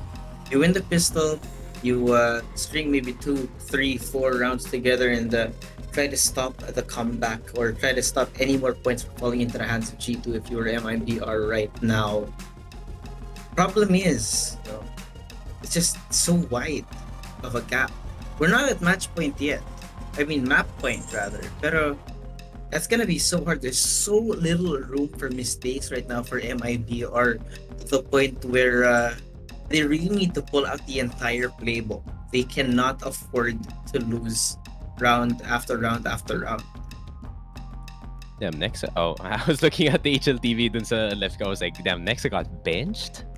That's crazy, man. OG making money moves in the background of this game. It seems like Nico, not this Nico, the other Nico, si Nikolai from Daneland, from Denmark. So yeah, I mean, back in the picture. Hopefully he does well, and at the same time, hopefully, you know, MIBR does well dito sa ating second half. Our bet is gonna be online. MIBR is gonna be the one that we believe in dito sa ating second half. Of course, if you want to bet dito sa ating pistol round, 747 live is the way to go. And of course, we start things off slow para dito kay Nico, but instead fast dito sa kabilang side ng ating mapa. They want a ramp control so fast, pero MIBR playing hide and seek dito sa Vertigo, pare. Turtle and Brendan getting 4 together now. Nico down as well, no? Okay. Good change of pace, no? Para sa kanila. And that's gonna be the pistol round brought to us by 747 Live. Do not forget to scan the QR code. If you have any questions, kung di ka marunong mag-scan ng QR code, PM nyo yung Focus Fire Gaming page, no? And of course, don't forget to hashtag bet responsibly, ladies and gents. And yun na nga, I claim it, the 100% win rate, even though 1-0 pa lang dito sa ating bets. Hopefully, you know, matutuloy-tuloy yun because my betting win rate has been horrible for the past few tournaments. Mostly my fault, to be honest. Pero titignan natin, Nico. Oh my God, that's an Ukay AK. Burnzan's already gonna go down. Sit down, kid, because the real adult is here, Mr. Nico himself. And it seems like he is just gonna leap and dig. Gusto niya pa i-try dito. Oh my God, Nico. Trying to be Superman dito sa A-side. He has no regard for his own life, you know? Might as well keep trying. Turtle has a good angle here. Let's go. Gets one onto Hunter and one more onto Hoxie. Brothers falling one after the other now for at the hands of MIBR rather. And it's a good change of pace para sa MIBR. Kasi nga sabi natin, they need to convert round after round after round because this 8th round lead for G2 is way too much. There's so little room for mistakes, and they really just can't take things sitting down, which they're not actually. Good Yep. start, no, very aggressive on one end, very chill on the other, which kind of throws off G2's rhythm right there. So ito na si JKS slowly actually pushing his way up this ramp, trying to find something. But I don't think there's much to find because MIBR is playing so far inside of the site. Mhm. As they should, man. This is the standard play pagdating sa ating mga force buys / eco rounds. Just want to play as far back as possible. Let the guns work for themselves. But at the same time, men, pag merong scout si Mosey, he is a very deadly man, and that is a dropped M4 para sa side ng MIBR dito. JKS just gonna plant the bomb, type the numbers in. Konting damage no way. dito. Exit's gonna go down. Naku po, daming low para dito sa side ng G2. Great tag, or great attempt for a tag dito. JKS, ring around the Frozy. Naku po, 1 HP pa nga si Turtle. What? Ayun lang. Nico still alive. Henny just looking dito sa may ramp side natin. Napatalon si Nico. And nahulog agad. 12-5. I mean, not too bad. Galing sa side ng G2, man. They basically placed themselves at, kind of at the same place sa economy, no? Pagdating dito sa side ng ating MIBR squad. And money was pretty low dun sa round na yun, man. Yeah, they were able to convert a fair number of kills to actually equalize the economy just enough. And the problem for MIBR is at this point, if the economy is equal and the guns are finally up for both sides, who actually wins these gunfights, right? And I mean, at least in the earlier parts of this game, it seems to be G2. It's time for MIBR to pull out all the stops because this is where they're really gonna be tested. Nandito na yung mga rifle. This is the actual buy round, and this is gonna be the test of your skill, of your metal, now that we've switched sides and the economy has been reset. Mm-hmm. Ooh, I like it. Galing sa side ng G2, no? They recognize na napakadaming namatay na members. Galing sa side ng MIBR dito. That means some of them are gonna be low in terms of the weaponry and in terms of the... Actually, hindi ah. Yung utility nila is pretty full pero naka-MP9 pa rin si Exit at the end of the day. But still, nakita naman natin how much damage these Galils can do in the hands of these players. So G2 trying to get part 2 of this series, pero Insani wanting to dare some of the players dito ng ating G2 squad dito sa A main, not hitting anyone so far. Ayan na nga yung bawi ng Ape na si Henny, opening something on to Nico. It's gonna be a good opening frag. JKS once again on the lurk. Maybe with the right timing, he's gonna find something, but no! Exit saw him coming, and there goes one more kill para sa MIBR. G2 kind of in shambles right now. Hoaxy with 5 HP, and it's gonna be the two of them. Him and Hunter up against 4 members of MIBR as they slowly walk up towards B. Unfortunately, mukhang paatras ang MIBR. So it actually might be possible for G2 to even make it onto the site. Maybe get the rest of the round, but no, Turtle was there. And it's now Hoaxy with 5 HP. Gunned down with no hope to live in the next round. I mean, part 2 unfortunately does not work out para dito sa side ng G2, no man. I mean, forced by twice. Now it is a tactical timeout. Pretty early, no? Kaling sa side ng G2 dito sa ating half, considering magki-eco pa sila dito sa round na to. And, I don't know, what's JC Swanee cooking up dito sa ating timeout. Pero MIBR so far, dito sa ating second half, looking good. And all things considered, no, 6-12. I know one is 2 digits, but yung pagitan lang ng dalawang team natin dito is only, 6. So that's 3 gun buys tapos 3 ecos. So it'll only take itong MIBR like 3 really good gun buy wins to edge out itong lead ng G2 so far dito sa ating T side. But at the same time, G2, unpredictable team, man. You don't know kung saan silang lalabas dito, kung anong strat ang pwedeng ilabas galing sa side nila. Pero MIBR still pretty healthy kanilang economy dito, so they're gonna try and dare yung mga players dito sa may A-main side, but that's a bit of regret. Nako po. No Happy way. New Year dito sa may A-main. May onting pasabog ang G2. Yeah, freaking kaboom, baby. And Sunny's already down. And that's on top of the fact that G2 is actually already set up with only pistols. Surprisingly, at this point, now they've already taken down 2 of the MIBR squad as they're just being swarmed like a bunch of bees. Problema to para sa MIBR, no? They do have the guns up though, so they might be able to stop G2 from even planting the bomb, but it's looking like a Mexican standoff right now as that's gonna be 2v2 pistols versus rifles. Not sure who can win this, but on paper it should be MIBR. Of course, we know how these two players do their work. Henny now good for one on the Monzi, as now it's gonna be Nico all alone. 1v2, nothing much he can do. I don't think he has any. He does have the angle, but he doesn't have any utility either, no? Oh my god. Naririnig din. It's losing past his head. Nico, you're 5 points in the lead, man. Don't be that. He's like, damn it! I couldn't get the ready clip, pare. Maybe he wanted to, maybe he wanted to get himself a drink of water, an early chill between game 1 and game 2. Because I mean, that's what I think it's just 4 more points para sa G2 to end this game, and maybe he really wants to close it out. Mali mo, may pinipigilan niyang ilalabas na masamang elemento. Mali natin. But it's gonna be the buy round now for both our teams. It's gonna be interesting. Monzi's finally on the op, but there it goes. Turtle opening things up, but Monzi there with the trade on the back of the flash. Looking good, but with numbers still as they are right now, there's nothing much to judge on. The must-hit shot para dito kay Henny. Nakahawak lang dito sa A-main side natin. And JKS looking for the lurk kill smoke. Papunta dito sa may boost side natin. Nade is gonna go through. Burnzan gonna get burned by the Molotov. Second try on the volley. No, they're just gonna try to at least give some pressure, no, dito sa may mid-side natin para mag-back off ang ating MIBR squad to at least alleviate itong mid-push ang pwedeng gawin dito ng MIBR. But at the same time, they've learned their lesson from that half-buy galing dito sa side ng G2. They're gonna stand a bit far back and try not to overcommit dito sa mga angles natin dito. Turtle already got 1.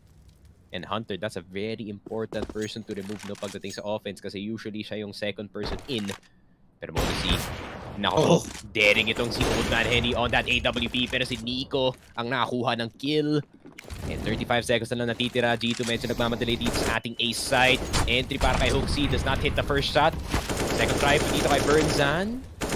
Tamang smoke bang lang, pero Nico, nako po, finding it Sunny dito sa may con side, and Burnzan, they're gonna try to push through the smoke, pero dalawa na natitira para dito sa side ng ating MIBR squad. Nahanap pa nga si Nico dito. Nico, di alam na si Burnzan na dito na sa ating side, but the flank is gonna get flanked at the same time. Exit.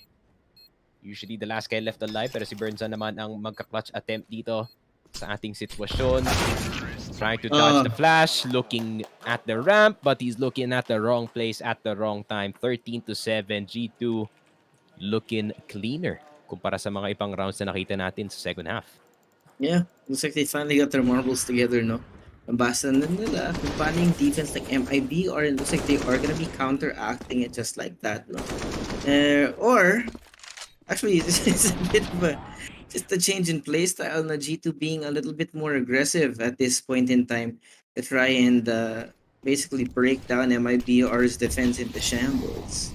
But here, that's going to be some early utility being made, trying to find the kill off of Monzi's up. I'm not sure what we're going to be expecting here. Boost play coming in as well from MIBR, but we do both know that these don't really last very long. Yeah. MIBR, pwede lang gawing pseudo timeout ito, no? Na tatagalan na nila yung round. Talk it out, I guess. Habang mga pistol lang yung mga players natin dito. Give themselves a bit of a breather. Because that is what they need. Because the next score after this round is probably going to be 14-7 unless a happy accident happens dito sa round na to. But I don't think that's going to happen anytime soon. G2 just as careful dito sa ating mapa. And 1 minute left on the clock. I think they've had enough information kung anong pwedeng gawin dito ng ating MIBR squad, and they're gonna start to move in dito sa ating A main side, but they need to look above, man. Burnzan's looking for the angle. Yep, here comes Nico. Already pushing in, and just like that, Brenson finds his head. Maybe one kill para sa MIBR, and that's actually Nico. I think siya yung nag-entry frag para sa G2. It'll be a little bit of a problem. Pero, the Flash Hunter actually doesn't know. I think it's gonna be a 2v1, but he turns around, gets one kill! And just like that, it's a little bit more dual para sa G2. But the trades are gonna be coming in from Exit ng ating kaibigan. 13 seconds now on the clock. No one even on site. Monzi is gonna bring out the Hail Mary and plant the bomb right now. Reposition himself and keep himself safe as the seconds are counting down before MIBR even has the chance to go for a retake. Oh, the nade. Oh no! Nako po. Nakulat, ginawang isaw dito ang MIBR, Brazilian isaw on our screen. Hooksy na lang natitira para sa kanyang team.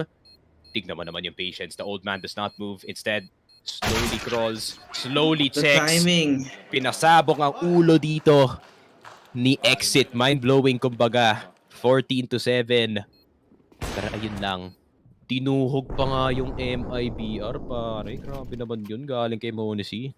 Parang masarap yun. Tamang tusok-tusok lang sa hapon. Nakagaling mo lang ng trabaho ba yan or ano, tapos mainit sa labas. May palamig, tapos may tusok-tusok. Tama yan. Pero ito, 14-7 right now. G2 only needs 2 rounds to get themselves to map point. To get themselves to map 2. And it looks like they might be attempting to try something a little bit more different here. Slows it down, tries to get some awkward timing off of how MIBR is playing and force them out of position. Trying to find it with the wall bang, gonna deal a little bit of damage, but it's not gonna be enough. They do know that he's here though. They're pushing in. Exit's gonna be good for 2, but Nico has something to say about Hunter already leading the charges. Now it's gonna be a 3v3 for B site. It's wide open. They're gonna drop their utilities right now and put the bomb down. Put themselves into that post-plant position. That would be perfect to try and push it forward. There it goes, Monzi. Good for one out the Brenton. Tries to get one more, but does just get the miss. Hunter has a good angle here. He doesn't know there's one under him, and there's gonna be one more as well right above. Trying to find something out of the sky, but then Henny, I don't know what you're gonna do here. I don't know if you're gonna live, but he does get rid of Hunter. Nothing much he can do now. Nakatuhog na naman si Monesi pero leg lang dito kay Insani. But that was enough damage to deter itong MIBR from attempting a retake. And by MIBR, I mean si Henny na lang. This hurts, man. This hurts to watch, especially considering ito talaga yung isa sa pinaka-weak na map talaga ng G2, no? But they're just really outgunning itong MIBR at the end of the day. They're really trying to contain itong site natin dito. Exit does get 2, but at the same time, once G2 is in the site, it's really hard to pry them off of it. So 15-7 match point para dito sa G2. Just like a good stroll, or not a good stroll, like a calm stroll in the park pare, no? Naglakad lang sila.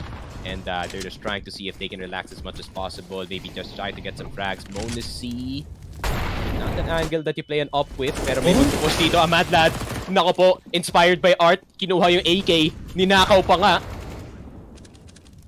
Just like that, they yoink the AK. I think they're not gonna be ready for this. No, they already had so much control over the map, and G2 was just not ready for it. No, they tried to rotate, found 2 more people waiting in their stead, and instead of getting some of that land back, they just walked right into a trap. But here comes Hunter. He's able to find Brimson with the off timing. He is gonna be swarmed, however, by MIBR members right now. Yeah, Bomb's gonna be going down. Hunter gonna play the forward position dito. Perfect play galing nga sa kanya. 2v4 situation, so he really has to try and dwindle some numbers dito ng ating G2 squad. Second flash incoming. Oh my god, he gets to Monesi.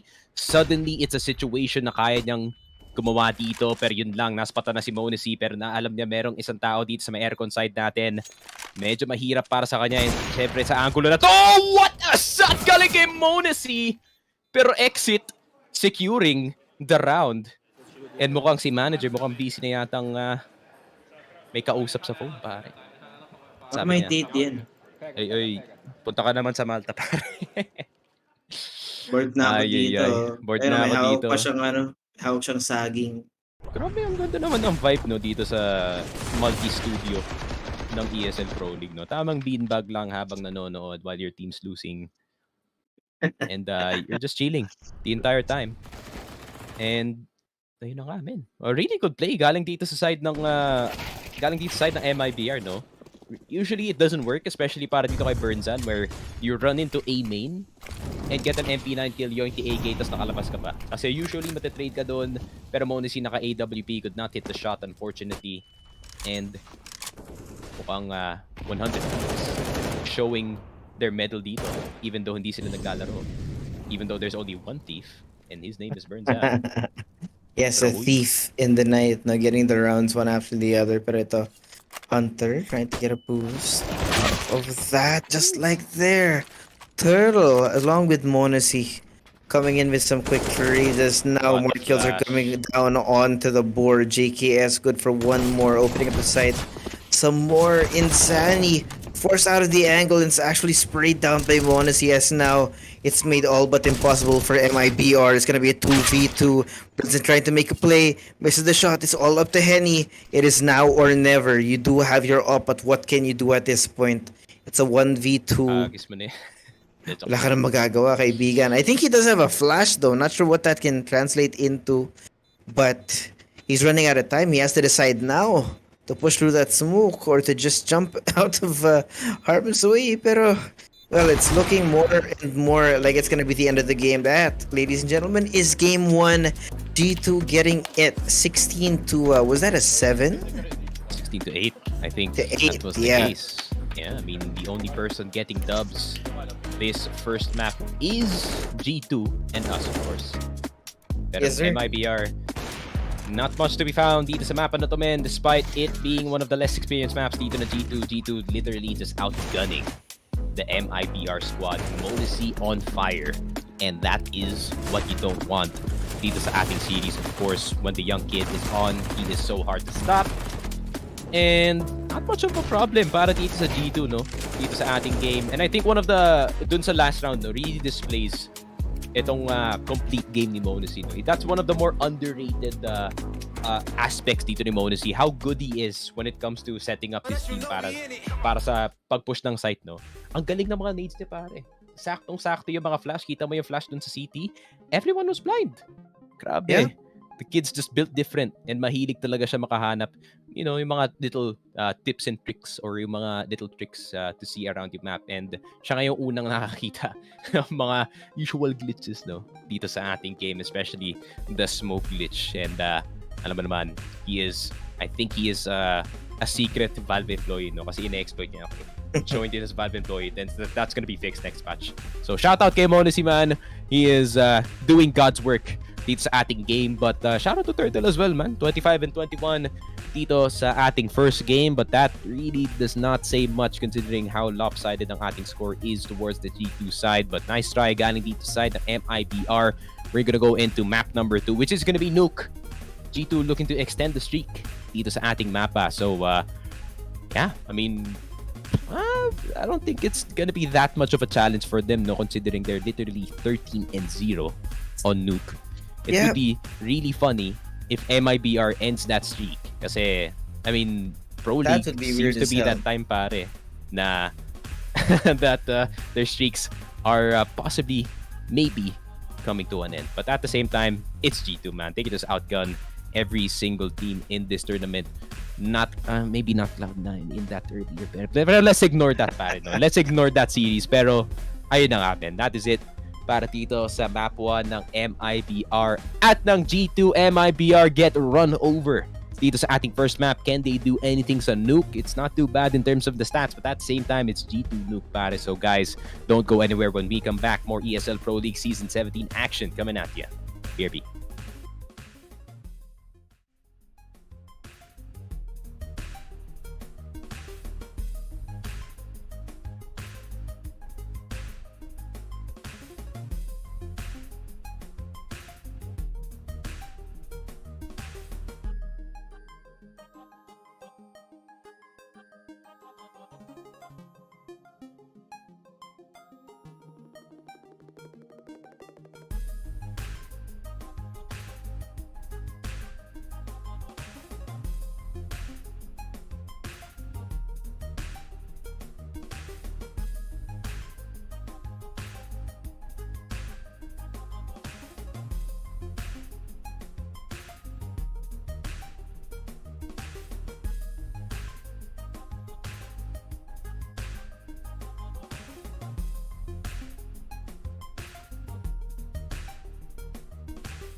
Phew, barely made it. Oh, no! Freeze! There's no escape! Damn it, no ammo. Stay there, I say! Surrender. This time luck isn't on your side. Let's check it out. Shit! What the hell is that? Oh crap! You missed, motherfucker! What the fuck is going on? Wow, this must be my lucky day. The link is in the description box.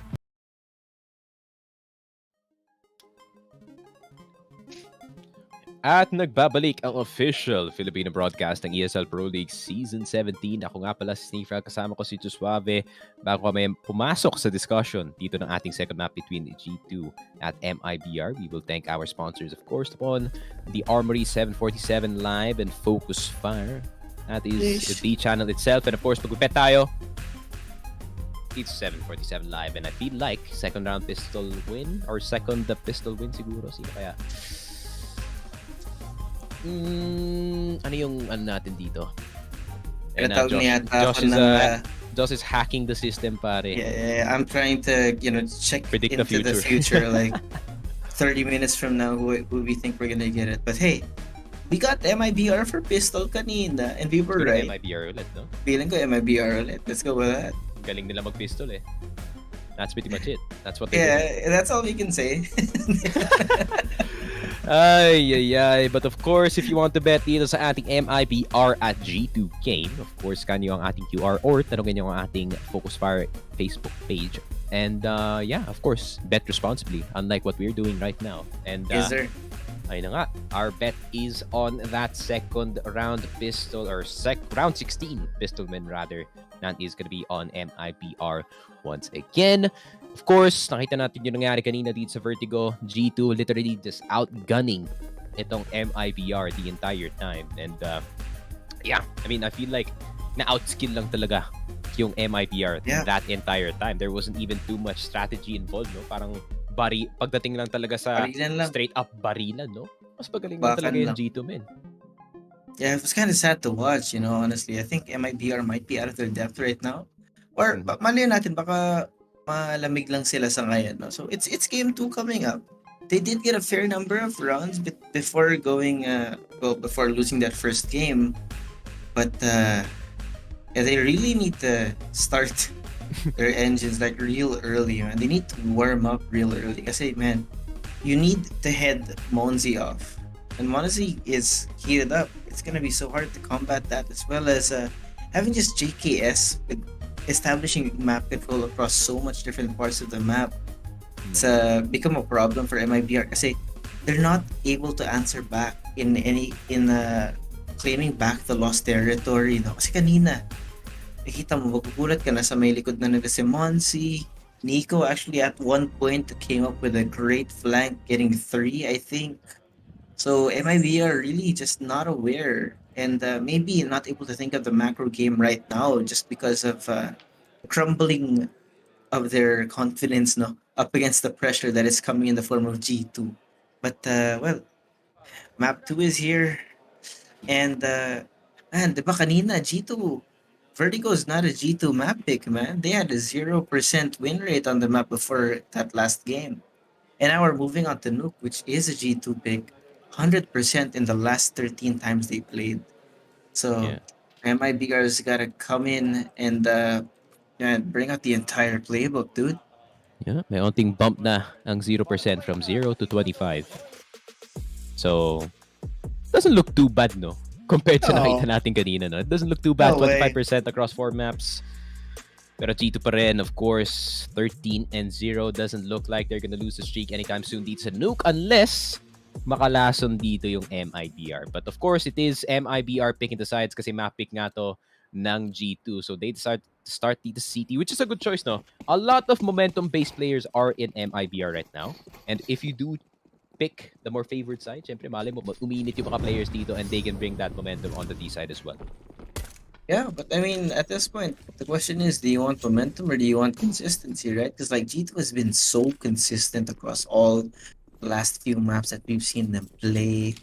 MIBR might not be able to even start that momentum at this point, but as opposed to what I just said, Insanity and Turtle open things up, and it's just going to be an all-out gunfight already here on this site right now. 3v3 Hunter already tagged down to 4 as MIBR is going to start things on for the retake. Wait for this one to dissipate and wait for the information to actually come in, but Insani, along with the rest of his compatriots, slowly pushing themselves up, walking with all the patience in the world because JKS, I think they know, is all alone. Not sure they're going to be expecting this setup though, but he's going to try.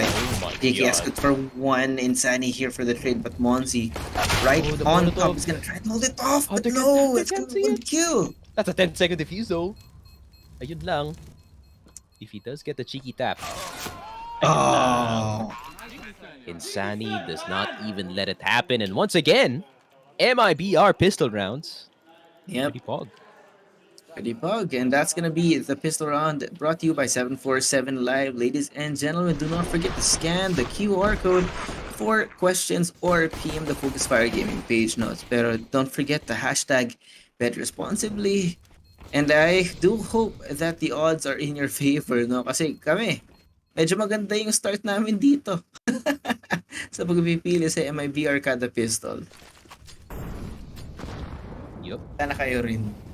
Sana kayo rin, that is for sure. MIBR taking the first pistol round win, and that means they're gonna have the better buy dito sa ating game. But of course, G2, no, full confidence dito sa ating game. It was a pretty bloody pistol round, though. That means most of them can afford the Galils, with the exception of Hoxie, who's gonna decide to be a lot more mobile, no, dito sa ating mapa with that map 10. So I think what's gonna happen here is they're gonna harass outside for a bit and then mag-execute na sila dito sa ating site.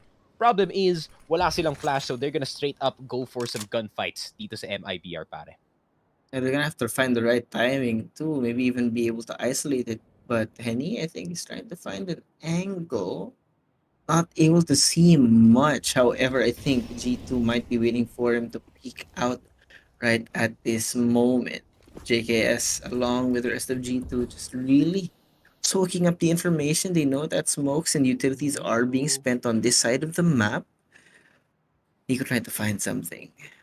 Just gonna be a slow burn of a round right now. They're trying to find. There's What, no Nico? the timing. You didn't see No it? one sees anything right Oh now. my god! It's so awkward, man. This is so awkward. Nothing is going on. We're seeing the strangest round right now. Somebody has to clip this after because, man, the timing is they don't even That's like they a didn't Pink even Panther expect to type get like, moment, pare.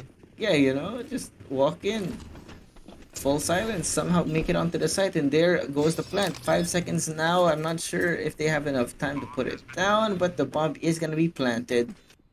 It's gonna be great for G2. They got on the site for free. That's gonna be JKS for 1 kill, holding it off against the retake from MIBR as they are gonna be flooding Oh, they're gonna the save site it right too, now. bro. Yun lang.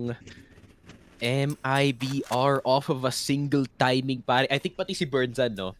He was confused kung bakit alam ng G2 clear yung B site dito.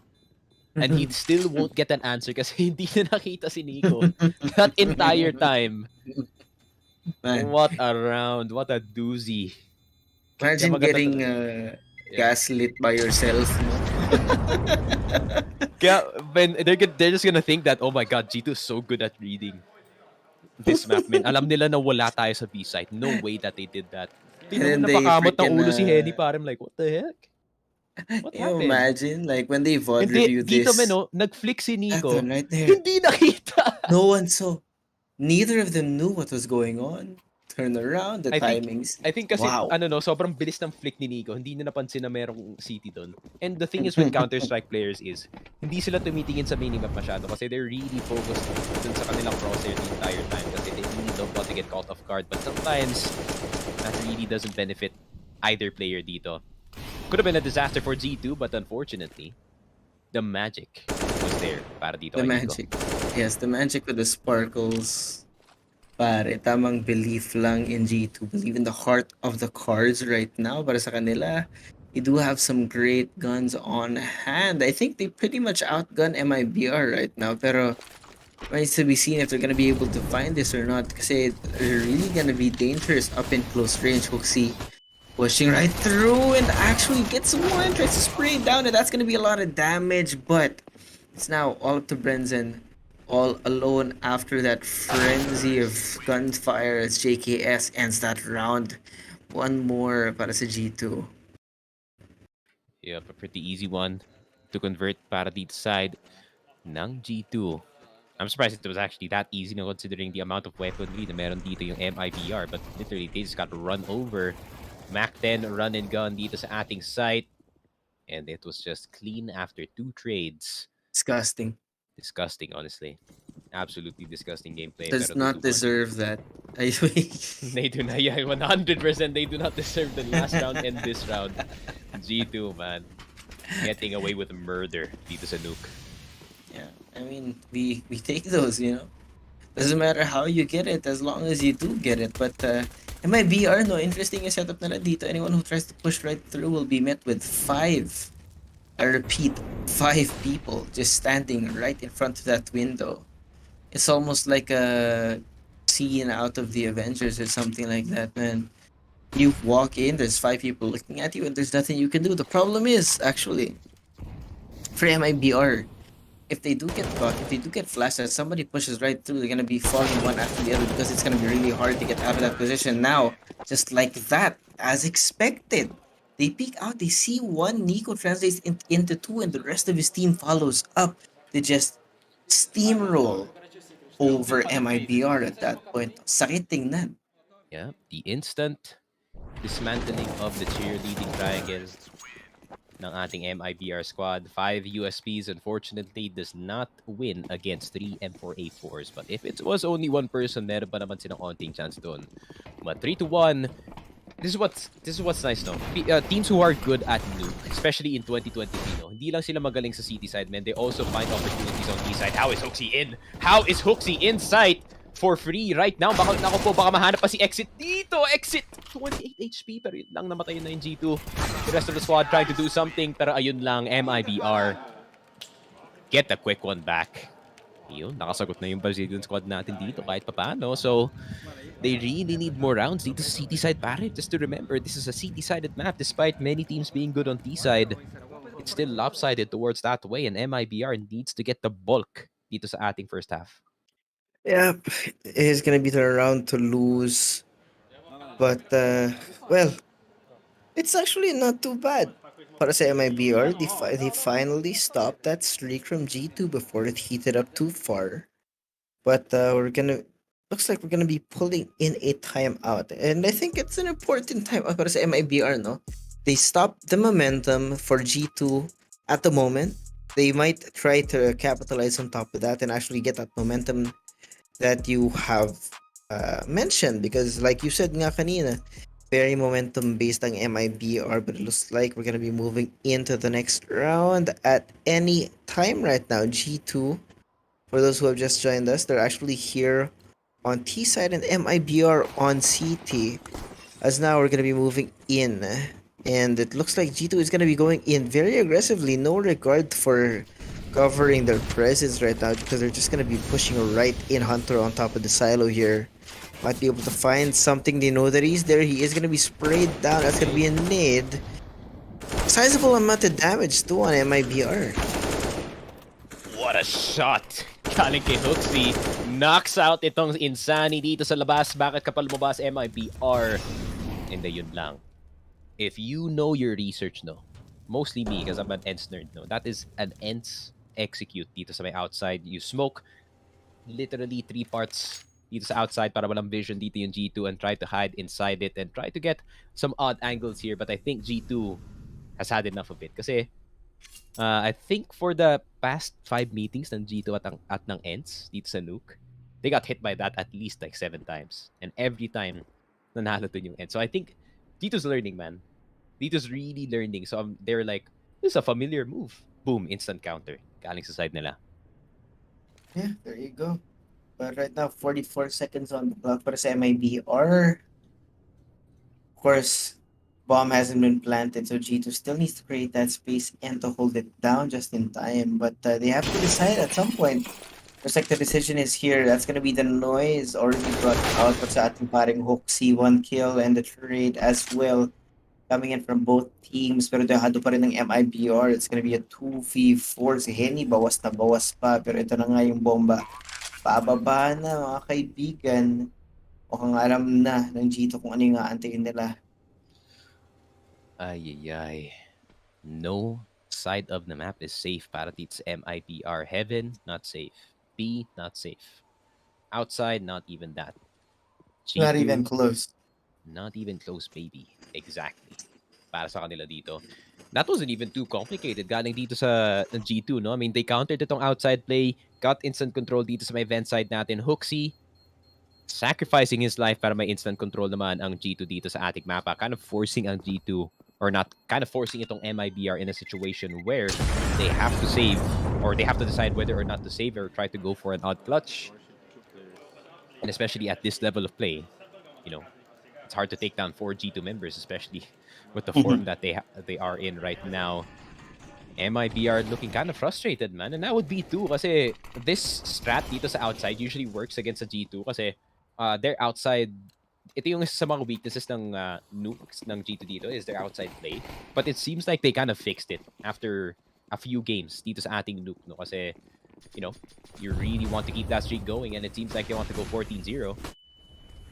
Yep, Hunter already here with no regard for his own life, pushing right in through Nico as well. Good for 1 kill, and just like that, it's gonna be a bloodbath. Shooting gallery in here as MIBR is falling one after the other. Henny and Insani just out of range, and Monzi through the wall actually gets rid of them as Nico finishes things off. What an insane play by G2. Yep. And yun na nga, G2. Tinasikan lang dito ang MIBR squad natin.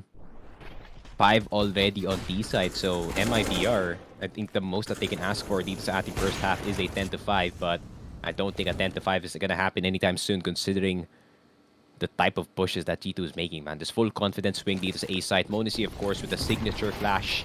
Bulag na bulag yung mga players dito ng MIBR. They cannot counter that at all. And JKS looking for some blood dito sa A-side. Mukhang siya pa nga unang namatay dito. Pero ayun na nga, ang kante ng kanyang kakampi.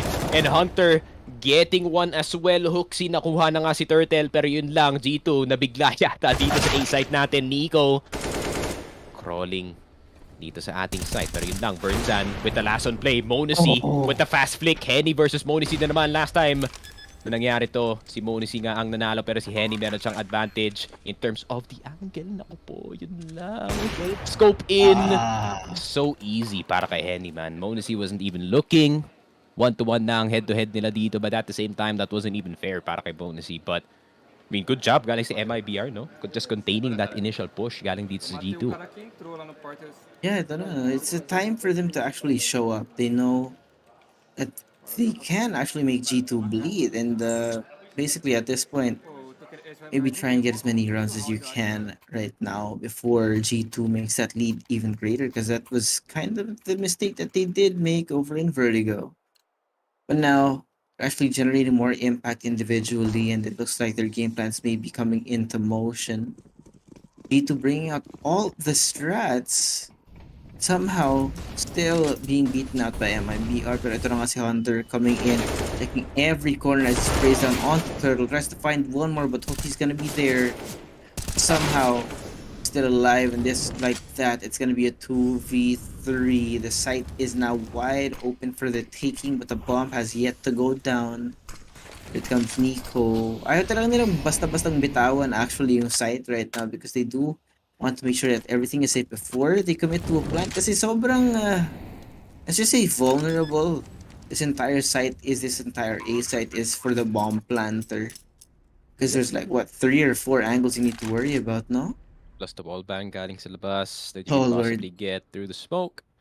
But at the same time, man, G2, this is the exact same spot that they lost last round, but they still decide to re-hit itong A site. That's just max confidence from the G2 squad itself. Now it's 6-3. And at this point, they're looking to actually get the lead. Pagkatapos ng half natin dito. And MIBR kind of struggling, man. Yung ginagawa lang ng G2 dito, they're literally throwing everything in A site and hoping for the best. And it seems like the best is coming for them. Not in that last round, but instead dito sa ating next round. 6-3. G2 looking really nice. Nako po, lumayo na yung manager. He went from the beanbag to the couch. Sabi niya, yeah, this is nothing much for me to do last here. chance angle, pare. I have done my job.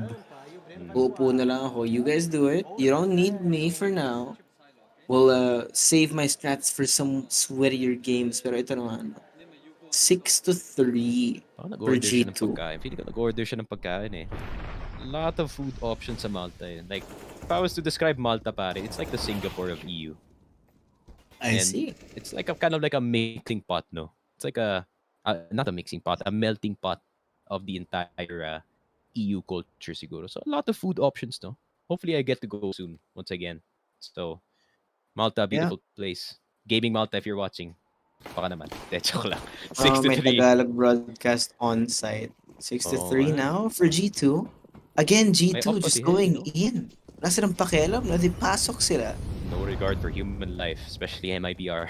Not even for their own, man. Not even for their own. Completely fearless, zero inhibitions. It's almost like they are on a certain kind of drug, but it looks like Ooh. they are gonna be spotted out. Nico here with a little bit of damage, and Henny actually following up for 1 kill on JKS. The lurker is down for the team of G2, and it looks like it's getting harder and harder for them as the time is running out. 2v5 now, and they have no idea where to go. Yeah, I mean, that's the right way to go for, no? Kung kulang yung mga baril nyo. I mean, the 2 rifles that you have, might as well go for an aggressive play. Kasi next round, bibili na rin naman kayo eh. So, you know, try to go for something really aggressive, something that can catch G2 off guard. And it seems like G2, ayun nga, medyo nagulat sila dito sa round na to. 50 seconds na lang natitira. Hoxie, merong control dito sa ating ramp side. So, B-side angle is definitely possible. Pag nakadaan pa nga si Bonus dito, this is gonna be good news para dito sa G2. At least they can make a possible 2v3 situation happen. Pero kailangan hanapin ni Hoxie etong si Insani. Kasi pag nagbukas na yung pinto na yan, that can really prevent the plant from happening. Insani, not even pulling the trigger, man. Great patience from the young kid. Pero mas malaking isda yata yung hinahanap niya dito, pare. Hinahanap niya ang Dragon Lord dito ni Monacy. That would be a big addition. Oh my god, lightning fast! Lightning fast, Monacy! Nako po! Creating a 2v3 situation, missing that one, pero kailangan niya na mag-reload dito. Up nerf kept W. But that nerf is not affecting itong si Monacy at all, making another highlight reel dito sa round na to. A 2v5 turned into a 2v0 thanks to the Dragon Lore of Mr. Monacy himself. Grabe naman yung mga flick na yun, Josh. That was unreal. Unreal indeed. No way in hell in my life could I hit those flips. Look at that. Goes from one onto Insani, turns around, finds one more. Like, dude, that was a pixel kill. He had no business getting those kills, much less the one with Turtle. But hey, that's gonna be one more round for Yun nga, G2. man. I mean, dati ko pa sinasabi about kay Monacy dito. It's like he's playing with an operator in Counter-Strike Global Offensive. He just plays the op different, pare. Parang naka-hold siya eh. Hindi siya naka-tackle eh. But that's not possible in this game, that's for sure. 7-3 not? though. Really? It is. I didn't know that. Unfortunate. Kasi I'm a hold personally, person I'm a myself. hold person too. There you go. We agree on one thing. We agree on the one faster thing. way, my friend. And the Yes, superior sir. way. Pero, Especially if you're on an up. Especially if you're on an up. Pero CSGO ito. baka naman. Maybe. Make it We'll happen. see. Smokes up. Feeling ko, Oh. if nangyari yun, Monacy's gonna be 10 times faster. Oh, dude, that would be nuts. He's fast enough as he is right now. And we basically just be guaranteeing that G2 can get one round after another because they are throwing the kills in one after another. Very little defense is being put up by MIBR here. And when G2 just decides to go onto site, they get onto site and it's practically free. Look at this. Yeah, it's the second Lowest time that's HP is happened, Nico, man. Crazy scarier for a G2. Yep. B site is theirs. It's their property. So G2 is gonna try to get some exit frags at this point. Exit's already dead, but you know what I mean. And yeah, I think this is G2 win. Tanong dito si Boss Carl, nagkasama ba si Simple at si Monacy sa Navi? Nope. Simple was in Navi. Tapos si Monacy nandun sa Navi Academy, also known as the literal CIS Talent Factory. And yun na nga, Burnzan's gonna eat the dirt. Eat the doit. Turn to Donald Duck for a second. Pero yun na nga, 8-3. They lose the op. Doesn't matter kasi ang dami nilang pera. Yeah. They're basically rolling in cash right now, no? Kasi MIBR has lost so many rounds in a row that really they can't save anything for themselves, actually, you know? Sabi nga nila, the rich get richer and the poor get poorer. And it looks like MIBR is on the latter end of that spectrum, no? Medyo masakit panoorin para sa mga MIBR fans there. But hey, CSGO is still CSGO. We're always gonna have fun watching it. Timeout. That's actually a good thought experiment, no? I think... it's not a timeout. Yung music lang pala. Pero that's actually a good thought experiment, no? Yung Monacy and Simple being in the same team. Feeling ko gagana yun. Kasi Simple is more of an aggressive player, no? He likes to take control dito sa ating mapa. And of course, itong si Monacy, one of the best, if not the best, supportive players dito sa ating game. And he's just 17, man. That's actually absolutely insane. And he's just getting better every day. Hindi mo makikita yung ceiling dito ni Monisi, pare. It's not even visible what this kid is capable of.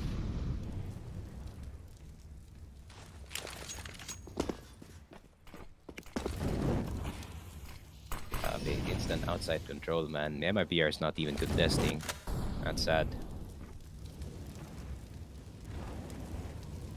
Absolute silence right now across the map as we wait for G2 to find an opening pick.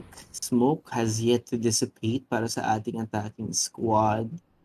They're slowly stalking their way onto the site, onto the roof. Hindi natin alam kung ano yung magiging timing ito, kaibigan, pero ito si Nico na sa ibabaw na. Wala pa rin sila nakikita. Cutting noise for this long might be keeping MIBR on their toes because now we only have 45 seconds left to put that bomb down. And G2 has still yet to even decide, but it looks like they know that there's no one on here. Brendan making some noise over towards E side.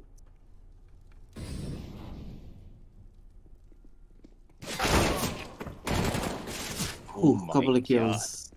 Disgusting. That shot from JKS, man. Si Turtle pa yung nadamay pa. Ay, hindi si Turtle. Si Katie pa yung nadamay doon. Pero Monesi, the Grim Reaper is here, pare. Nakalabas na yung, ano man eh. Yung sickle ni Monesi dito, pre. Naghahanap na lang siya ng mga ulo dito.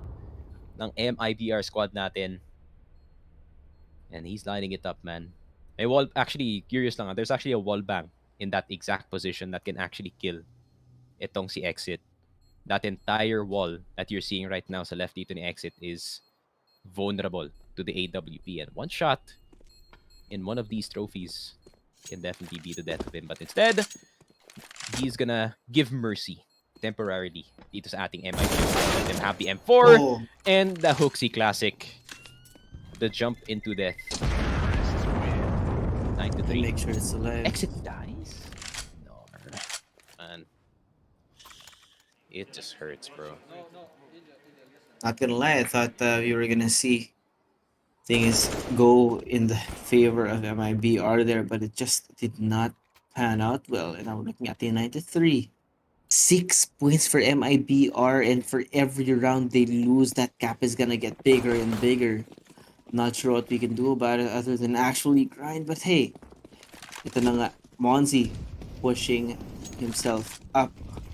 Zero care in the world with the op in hand. He's gonna check this corner. With the op, Man, he doesn't care. Full confidence. JKS has an angle. Might be able to find Turtle here, but not sure if Turtle's gonna be the first to see it. Ganito talaga yung G2, no? I think the pattern really is just make some noise, try to create some map control, and then just stop it. Oh no, Insani. They can see. Oh! Hunter! Timing? That's what I love about this game, man. The shadows can really affect whatever play that can happen. That's true. I don't know what shadow is in Tagalog, to be fair. Anino? Ano ba yun? The more we learn. Oh! Doesn't matter. Brenton gets rid of Hoxie, and I think that's the bomb with him, no? Oh, expected. Only he can die here. He can. I'm not sure if he will, though. There's so much damage being done. JKS wants to get on the flank for 2 before Insanity trades him out. 2v2 situation now. Monty and Hunter. Disgusting. Look at this. There's so much money, so much resources. Monty! Oh! I didn't know, but Princeton finds him first, and now, for the first time in a few rounds, Monty is punished for his aggression. Ay. Bit too reckless. Galing dito sa side ng G2. And yeah, for the first time in roughly 4 rounds, nakakuha na nga sila ng panalo dito.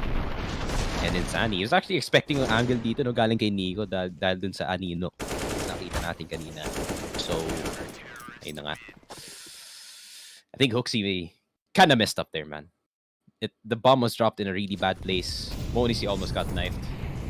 So, not the best scenario para dito sa G2. But at the same time, they're 9-4. So, they can take a lot of risks and not really be punished for it. Yeah.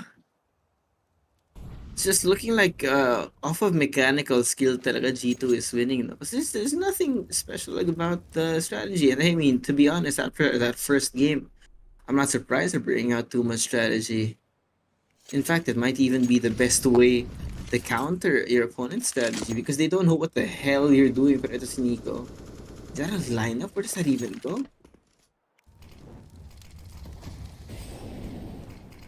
I see. I see. Dina-download na ni Josh.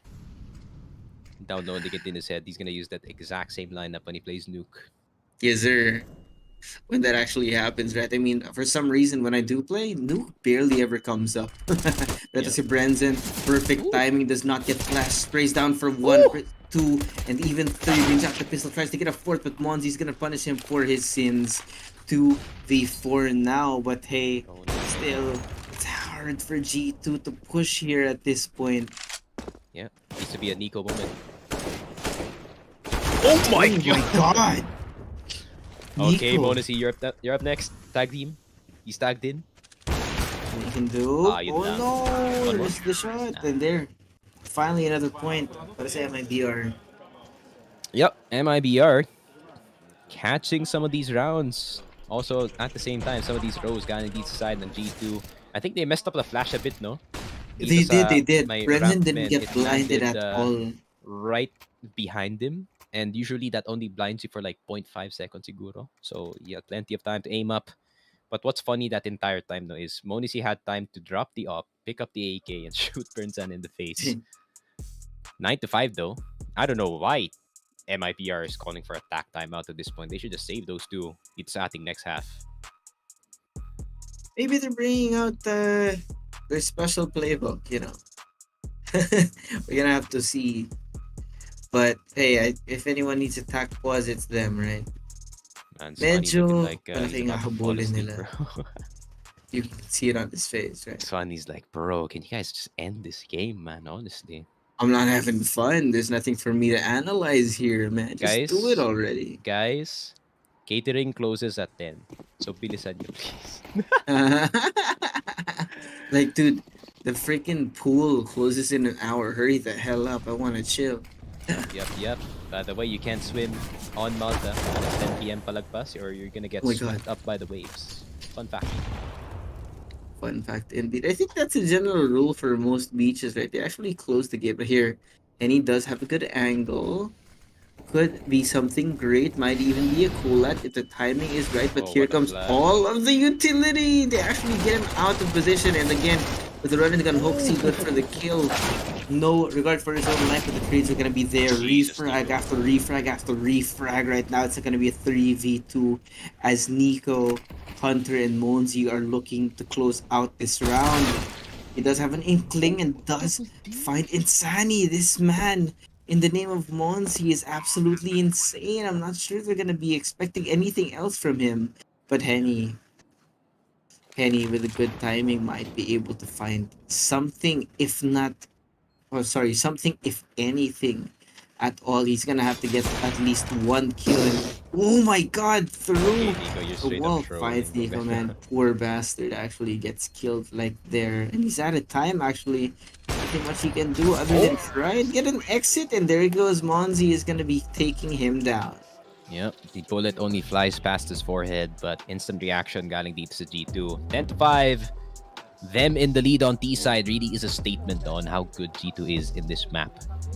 And when you're good on T side on Nuke, you can just finish it off easy. Dito CT side. Oh, medyo tinrash talk pa nga ng manager. My man is yawning. Even he is looking for that swim. What time is it in Malta? I think it's like Malta time. It's 10:20 p.m. Guessed it right on the dot. So, ayun na nga. They're basically chilling at this point. It's almost 11, man. Pro League, guys, Pro League matches, they go for a while. There's a lot of games in just one day. But we love it, man. More CS, more happiness for us, more casting for everyone, more content, more everything. 10-5 though. More wins para dito sa G2 kumpara dito sa ating MIBR squad. MIBR, I would say, ayun nga, no, I think this is a better example on how G2 actually plays Counter-Strike Global Offensive. No, they really like to use as much utility as possible, especially pagdating sa site. They love to create advantages with the setup that they have. And yeah, it seems like itong MIBR, the wins that they have is really just G2 straight up missing some of these players. Yeah. And ayun nga, it creates like a really bad situation in general. Pero ayun nga, man, it's still a big advantage para dito sa side ng G2 considering yun nga, city-sided yung mapa na to.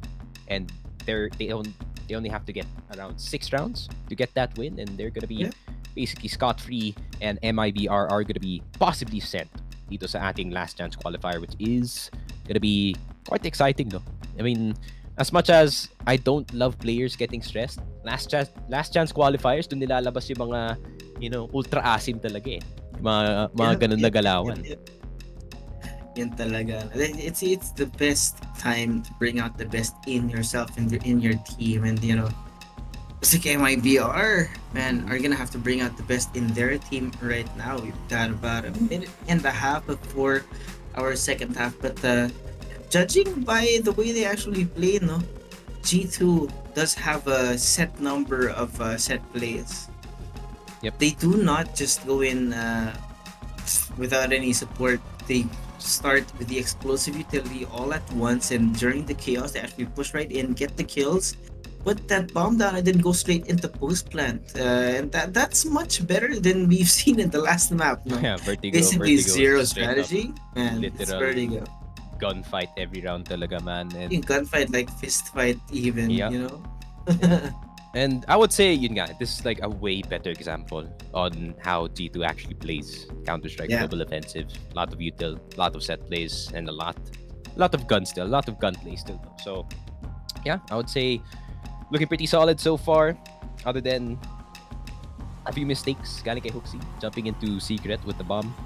And he shouldn't have the bomb at all in the first place, man. He's the IGL. He's the guy who's gonna be in first para sa kanyang team. So at most, it is gonna be in... Let's see here. Only see his hands? Maybe. You know, he's usually the third guy in para sa kanyang team. But possible scenario, no? Para dito sa side ng MIBR, I'm not saying they lost yet. But possibly, mga kalaban nila is either Eternal Fire or the winner of EG and IHC, which is obviously IHC, of course. EG. Yeah. EG, man. Absolutely disgusting performance. As much as I love Kuya Kayonte, no? Kuya Kayonte will always be in our hearts. Breezy will always be in our hearts. The only Filipino player in this tournament. IHC is really just gonna take it, man. Honestly. Evil Geniuses have been on a downturn for the past few times. And hindi lang, you know, we're gonna consult the Twitter sphere, of course, and it seems like there's a bit of trouble in paradise, no? Or trouble in paradise, I mean trouble in management, no? They're kind of mismanaging some of the players here dito sa ating EG squad. So I would say maybe IHC, no, can take advantage of the situation, them being the more stable team, them being the more motivated team, no? Especially IHC, the only Asian representative dito sa ating tournament. Let me just fact check that. Rare Atom pala. Shout out to the homie, the GOAT of Asia, of course, Mr. Kaze. Pero, o nga pala, yung bet natin on na ngayon, Mr. Hunter. Yeah. Jake, just missed the shot. Missed the shot, JKS. Oh my god, you just had to hit it, man. Come on. And we called him out, and he made up for it just like that. And here he goes. I think one more actually gets dinged. Run it down. God, 2 HP this guy. I don't know what you can do. JKS Nico's on the other side of the map, and it's gonna be a 1v2 right now. Oh no, si Nico pa yung natira. I'm not sure how this is gonna turn out, but Yeah. has no idea where the bomb actually is. Oh, it's right in front of him, sa vent, actually. Trying to wait for Oh, no, something it's to just there. happen. Oh, it's not in front of him. I mean, it is in front of him. It's just that he doesn't have a direct view Oh, of where it is. Henny. Just stay with your teammate, man. I swear. You can't give a 1v1 in this scenario. Ooh, 25 seconds left on the clock. Picks up the bomb. Nico's gonna hear that 100%. He's gonna climb up the ladder. Pero alam niya ba, meron bang tao dito sa ating next event? Crossfire incoming. There you go. And that's another dub for us boys. 2-0 in the bet so far. And by the way, if you want to bet, of course, we use 747. sponsor of our pistol round. Scan the QR code or PM nyo on Focus Fire Gaming page. Of course, bet responsibly. 2-0, man. Big wins. Mga tinatira yung nangyayari dito, no? Ang sakit Pati naman matalo. tingnan. Joke lang. Pwede That's a naman bit ikaw yung toxic. tingnan. Too Pero toxic syempre, even mas for pogi me. ka sa akin. Pogi ng bossless. In the morning, sa ating breakfast club, pushing right in exit. Entering, pare, para sa MIBR. It's gonna be good for one with Brenzen on his tail. Opening things up even more as now they have full control of the site. Bomb is down. That means that G2 is gonna have to play a retake right now, but they do have one better gun, quote unquote better gun. Not sure what Monsi can do with the scout right now, but so they're gonna try anyway. Mm-hmm. Yep, not much can be done. Flying Mac 10 is pretty hard to counter, especially if you're a hunter with a CZ75. My God. Yeah, nothing for G2 to do here other than save, I guess. MIBR getting another round under their belt. We're gonna be standing at a 10-7, mga kaibigan. Ganyan magmat. Ang kasunod ng 6 ay 7. Yon. 6 does go after 7. No, my brain is not working right now. 5:28 a.m. guys. So sorry. Good morning, breakfast club. Yeah. Medyo mahaba yung break man eh. Kailangan pa yata ng katawan ko na, Yeah, get back into the rhythm. get back into the rhythm. You know, the classic sirang sleep schedule. But was my sleep schedule even fixed in the first place? Syempre hindi. What sleep schedule? I don't think I even have a Yes, schedule. sir, Boss Carl. Alam mo naman, 2-0 kami so far. 2-0. 2-0 for the boys for the breakfast club. Not sure what the MIBR can do. Actually, no, very possible na makahabol yung MIBR at this point. They do have some good guns as opposed to what G2 is set up with right now. But of course, knowing G2, we know that they are going to be dealing some damage. Just like that, JKS. Good for 3, 4. Off camera, not expecting what's going to be going on here. And now it's Henny already down. I don't know what just happened, man. He didn't check the corner. I just saw the kill feed.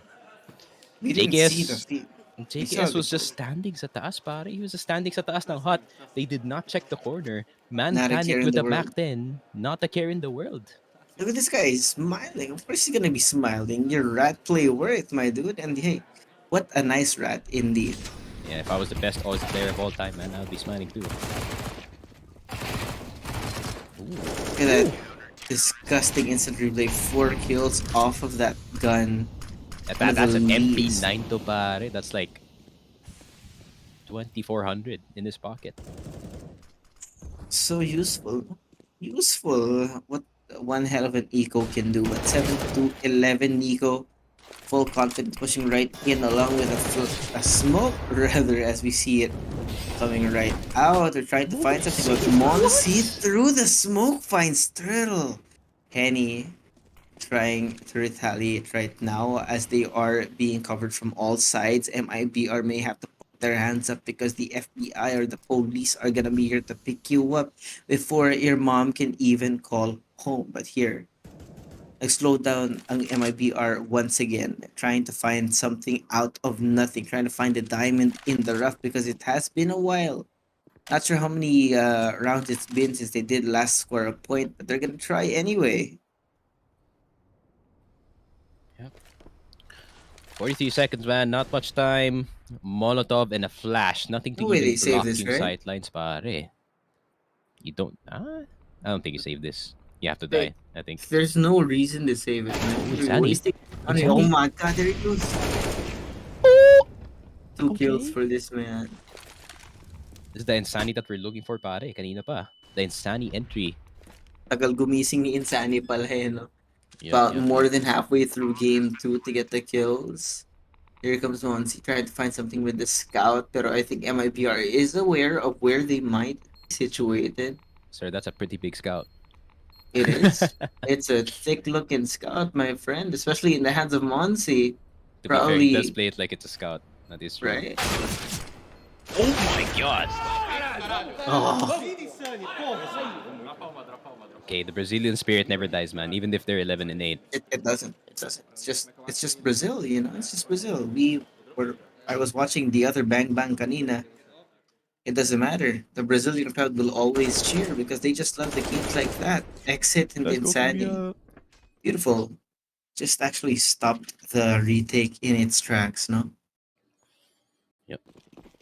Just like that. MIBR back in the game. Pare. I feel like they can still maybe do some damage in map number 2 in this situation. Nico, meron na nga siyang M4A4 dito. Outside, the defense is going to be a bit bolstered. Hook C, going to take advantage of the 5-7 being more of a close range weapon. So I like the way that the G2 is set up despite yung kanilang weapons dito being a bit weaker.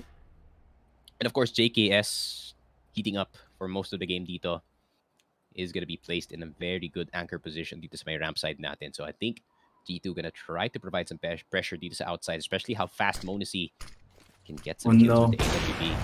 Oh, saying, there it man. goes. Just like that, man. The opening kill of the round, once again, in Monacy.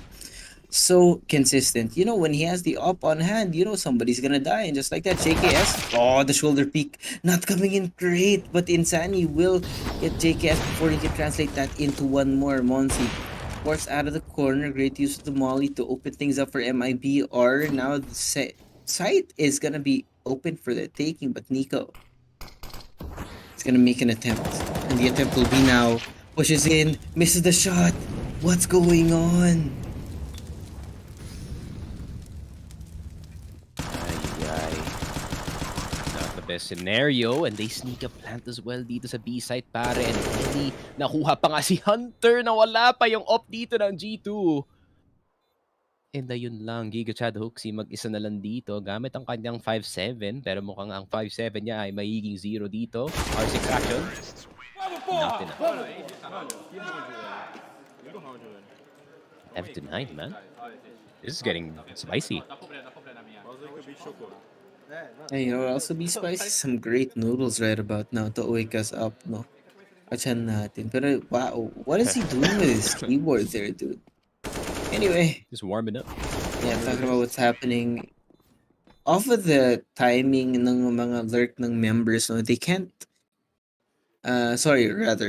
G2 seem to not be able to find where the hit's gonna be coming in from, no? It's a little bit of an Uno reverse card compared sa kanina sa Vertigo. Yep.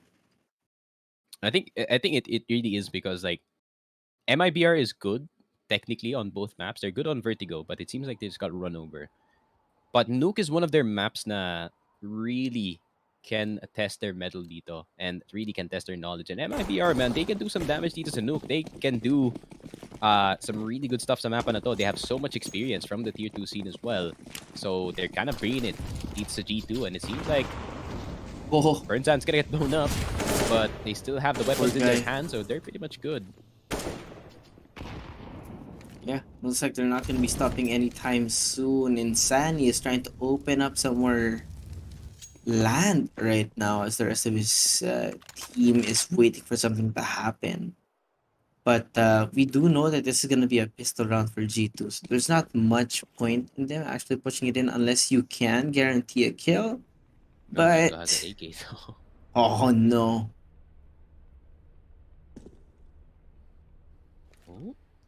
Silence. Poor kid, man. He's gonna get absolutely pushed by 5 MIBR. Oh, Kuya Nico is coming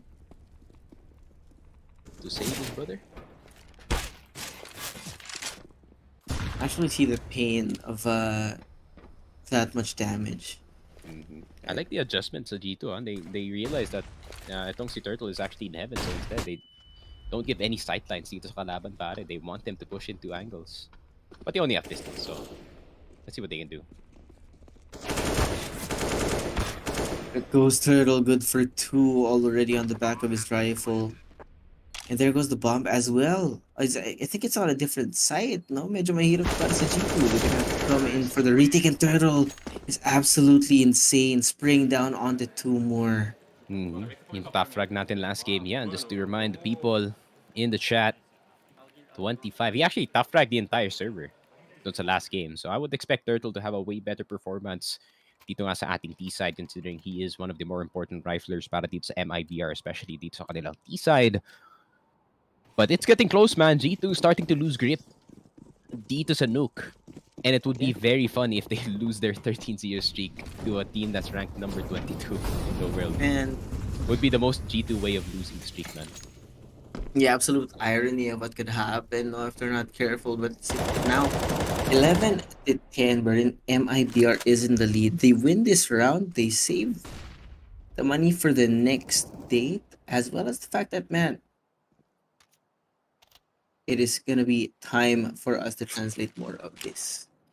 Onzi, as well as Nico, already set up on the outside of the site, waiting for MIBR to find an opening, pero without the timing there, there's not much they can do. But here comes the utility. They know that it's going to be the push. There it goes, Monzi, already down on the Brenzen, trying to counteract him with utility here, but he's going to be there for one more onto Turtle.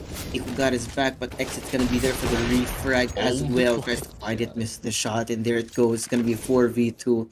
Insani and Exit now that the spike is on no man's land, they're gonna have to be unorthodox and even a little bit more unpredictable. Wait, but how's just Hooksie like there? that, Hooksie, I don't know how he found that shot either. This is a rare occasion, pare. Insani being the last guy left alive. So let's see what the kid can do, man. Malay mo he can hit like 3 shots and maybe can do something. That's Ooh. already 1. Now he only needs to get 2 in this situation. 20 seconds na lang natitira for the young gun of MIBR. Does kind of bait out the shot dito ni Monacy, so he knows exactly where he is. Right there, but Monacy doesn't shoot. Oh, now with a shot on Monacy, but Hunter gonna play the patience game, man. He's just gonna wait in the site. But good shots galing dito kay Insani, no? And he retrieves the op para dito kay Henny. So 12-10 para dito sa side ng G2, but a lot lost dun sa round na yun. And considering how low the money was para dito sa G2, they could be a bit crippled pagdating sa kanilang next buy dito. Yeah, definitely gonna be a little bit of a problem on the economy for G2, no? But hey, that's still gonna be one more point and one less round to worry about if you want to move on to the next series. Pero yeah, looks like our G2 coach has a few opinions about how his players are playing, bro. It'll be a little hard for them to catch up, but it's still anyone's game, honestly. Anyone's game, indeed. Interesting. Timeout. Last timeout, actually, ng MIBR dito, if I am not mistaken. Or was that an MIBR timeout? I actually think it was, no, but hey, they do need to use all their timeouts, man. If there's any time to use it, it is now. You need to try Use all and 4, to get man. a semblance of order, diba? There's no point in saving it. You don't move your timeouts to the next match, man. And well, if you save that, Doesn't there's carry really over. no point in it, no? Yep. That's 10. MIBR, despite losing yung last round, look at the state of the G2 weaponry dito. 2 FAMASs and an MP9. Not saying they can't do damage with these weapons, no, but I think if I was G2 here, I'd rather have yung mga AK-47s dito, but it is gonna be MIBR attempting to try and push some pressure dito sa ating ace side, but they need to at least throw some flashes in, man. Especially considering yung angle dito ni Hunter is really dangerous. But Insani gonna try to do something. Insani, Jiggle peeking it, and low HP para dito kay Hunter. Can they react in time? Turtle with a good kill dito kay Hunter. Insani, nakuha na nga si Dino dito sa labas. Hooksie trying to get the spray going. Nako, tinabunan na siya ng apoy dito. And Monacy naghahanap ng tamang timing dito sa ating site, pero mukhang yung tamang timing ay naandun sa CT base. And magsisave na lang ang G2 dito. I mean, they parang yung last round, nanalo sila, but it didn't feel like they won kasi wala talaga silang pambili. Yeah. It's gonna be great as well for MIBR, because if they do want to catch up, then the economic damage is the way. Get your point, ruin the economy of your opponent, and when you get yourself into a tie, then G2 then has a problem on their hands because they can't buy the guns that they need, which means, of course, they can't do the same amount of damage. But that, I think, is going to be another point for MIBR We're gonna be standing at 11-12, and G2 is slowly being caught up to by our Brazilian friends.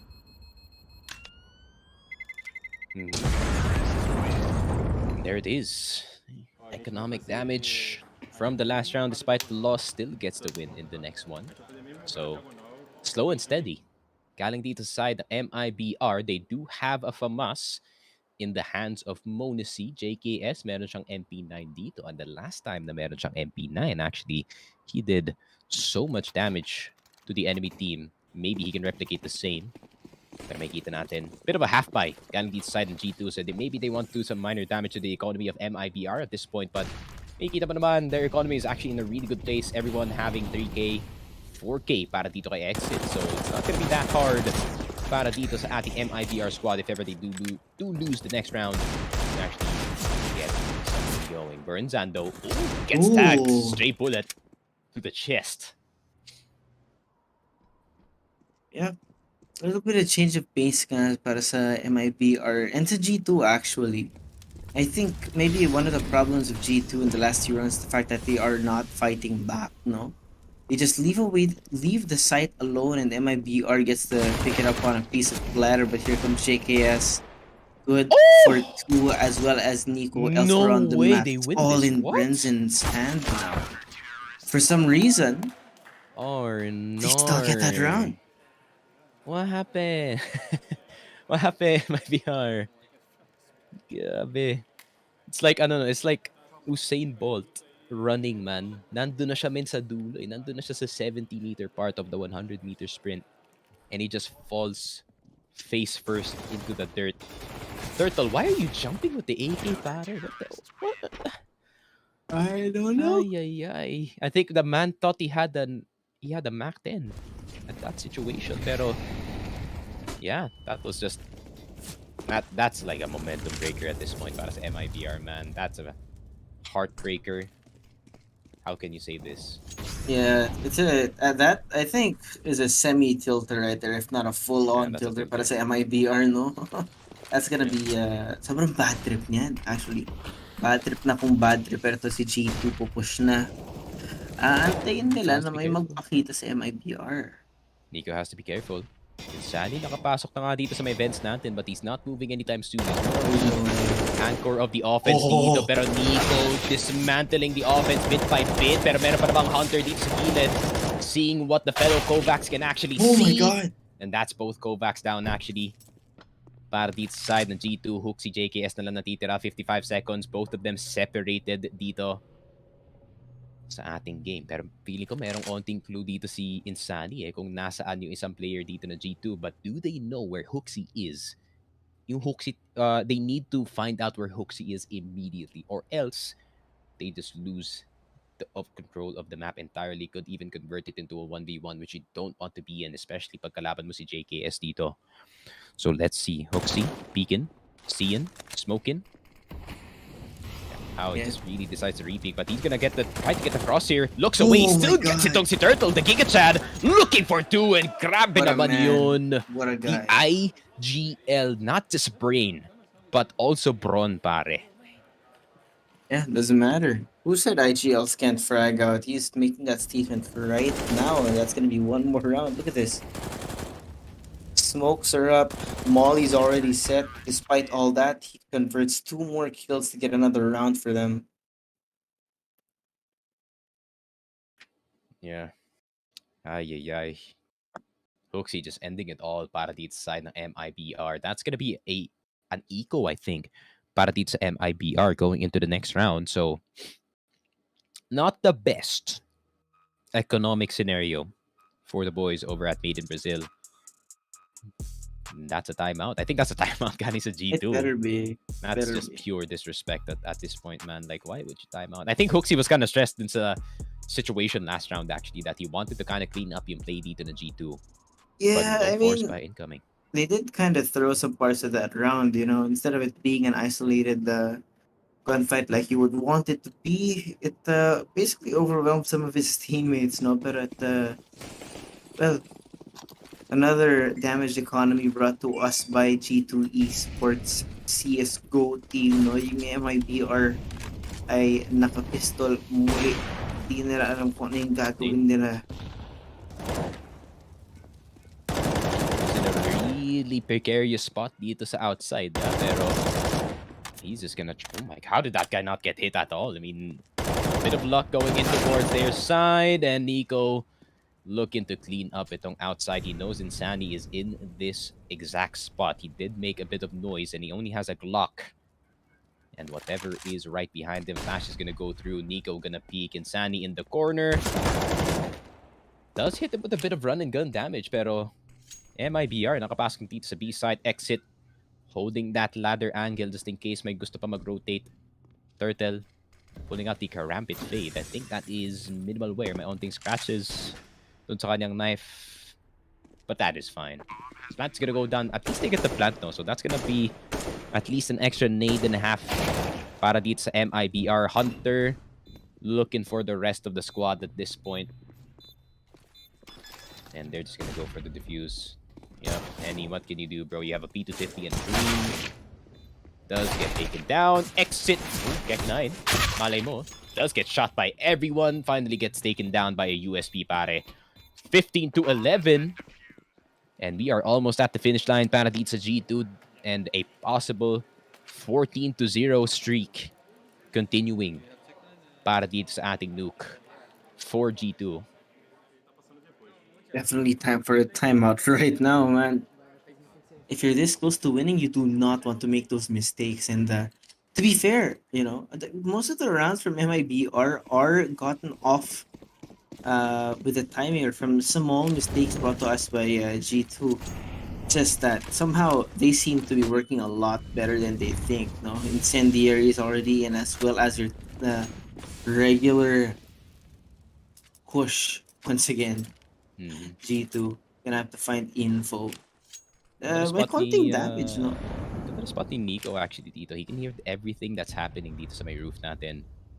And just giving G2 free information here. And you know Counter-Strike Global Offensive, this is a game where information is king. Yeah.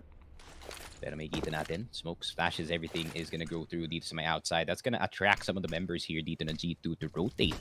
Palabas dito sa ating side, but it was all a bait hook. Sinilabas ang smoke. That is now is not the time to pull out the smoke, my friend. You need to be having the gun out. Where is Turtle coming from? Paano siya nakalagpas doon? I'm just so confused. MIBR get a win. What? Yeah, off of the chaos, no? Not even we saw it coming, just out of nowhere. May patay na, mga kaibigan. Went and loaded in the round. I want to see where Turtle came from dun sa scenario na yun. Ay. That was a good play galing sa MIBR though, man. Smoking itong outside. And yun tuloy, napadistract yung G2 members dito. They were thinking that it was gonna be a possible secret push. Unfortunately, one flash ended it all dito sa ating A side. Good swarm from MIBR, and the Brazilian magic is God! But the Brazilian isaw is just as good as well. Galing dito kay Monacy. Nako po, tinuhog na nga ulit ang MIBR dito. The second time this happening dito sa ating series, and that's gonna be an instant 3v4 because of a single off shot. Let's see the replay, pare. Exit and Burnsan. Say goodbye to your lives, my friend. But at least nakapasok na yung MIBR dito sa ating T site. Malapit sa may double doors. But still, man, the numbers are dwindling for the Brazilian squad. Medyo mahirap na to para sa kanila dito. Yeah, and if they were in this kind of situation before, there is no room for mistakes. Insani putting things up on Nico, one less person to worry about because this is match point. There's so much pressure on his hands right now, and just like that, he falls at Hunters. Turtle and Insani now left alone. I think they do have the bomb, if I'm not mistaken, but it's gonna be a play of whether or not they can get the kills that they do need to get. Turtle, They don't know good where for Hoxie one is. on Hunter. Oh, look at this cross. Ooh, good spot by Insani though. He doesn't have to peek itong door, so it is gonna be Hoxie peeking in. Nako po, that's a dangerous spot.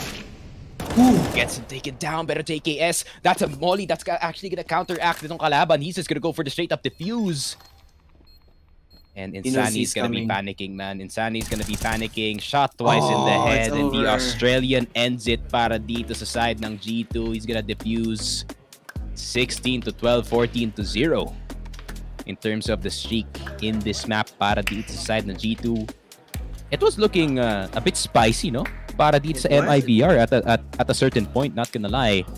Tama si Boss Carl dito, bigyan ng Pamas Award si Huxi because he is a beast with that weapon, and not just that, you know, Molotov to block out itong si Insani in that last round, and handshakes all around. Nice try galing sa MIBR, pare. I mean, taking one of the best nuke team, if not the best nuke team in the world to the distance, habang ganito pa yung roster nila, is really a statement of what MIBR can actually do. So I'm looking forward to what can they Thank you very do much, Stinker. Yeah, dito sa ating and last chance qualifier and interview. Wala. Mamaya ka na, Boss Freya. Kami muna dito. Yeah, man. You gotta give us Filipinos the spotlight for once. But yeah, sabi mo nga, MIBR did show up. It's just that they didn't show up soon enough. You know, they were getting those kills, those important kills. But by the time that they actually did warm up, once they finally got the momentum, problem was that G2 was just so far ahead that no matter what you could do, there really just was no coming back from that lead. And in the end, the winner still turned out. And ayun na nga. Yeah. Even Josh's internet is giving up on him at this point. And MIBR. You're still here, man. Nawala lang. You were like gone for like 2 words. Pero ayun na nga. It seems like we're gonna close it out kasi, you know, 5:53 a.m. is a curse time apparently for both of us. And kailangan na talaga ni Josh matulog because he has worked in 3 hours, guys. So make sure to give him some love over at his page at JustBobbyCasts on Facebook, Twitch, and on Twitter. Para naman sa akin, if you want my hot takes, also known as my bad takes, follow me on Twitter, of course, at Sneak Broadcasts. Twitch naman, I'm gonna be live not tomorrow. May trabaho din ako bukas at 10 p.m. Catch me there. And Facebook as well, Sneaky Broadcasts. But I really do recommend to follow me on Twitter, man. Mas active talaga ako doon. Shout out to the sponsors, Bond WXC, The Armory, and of course, our favorite 747 Live. So far, 2-0 tayo dito sa ating bet. Games tomorrow, sabi ni Boss Carl, it is gonna be... anong games bukas, Derek?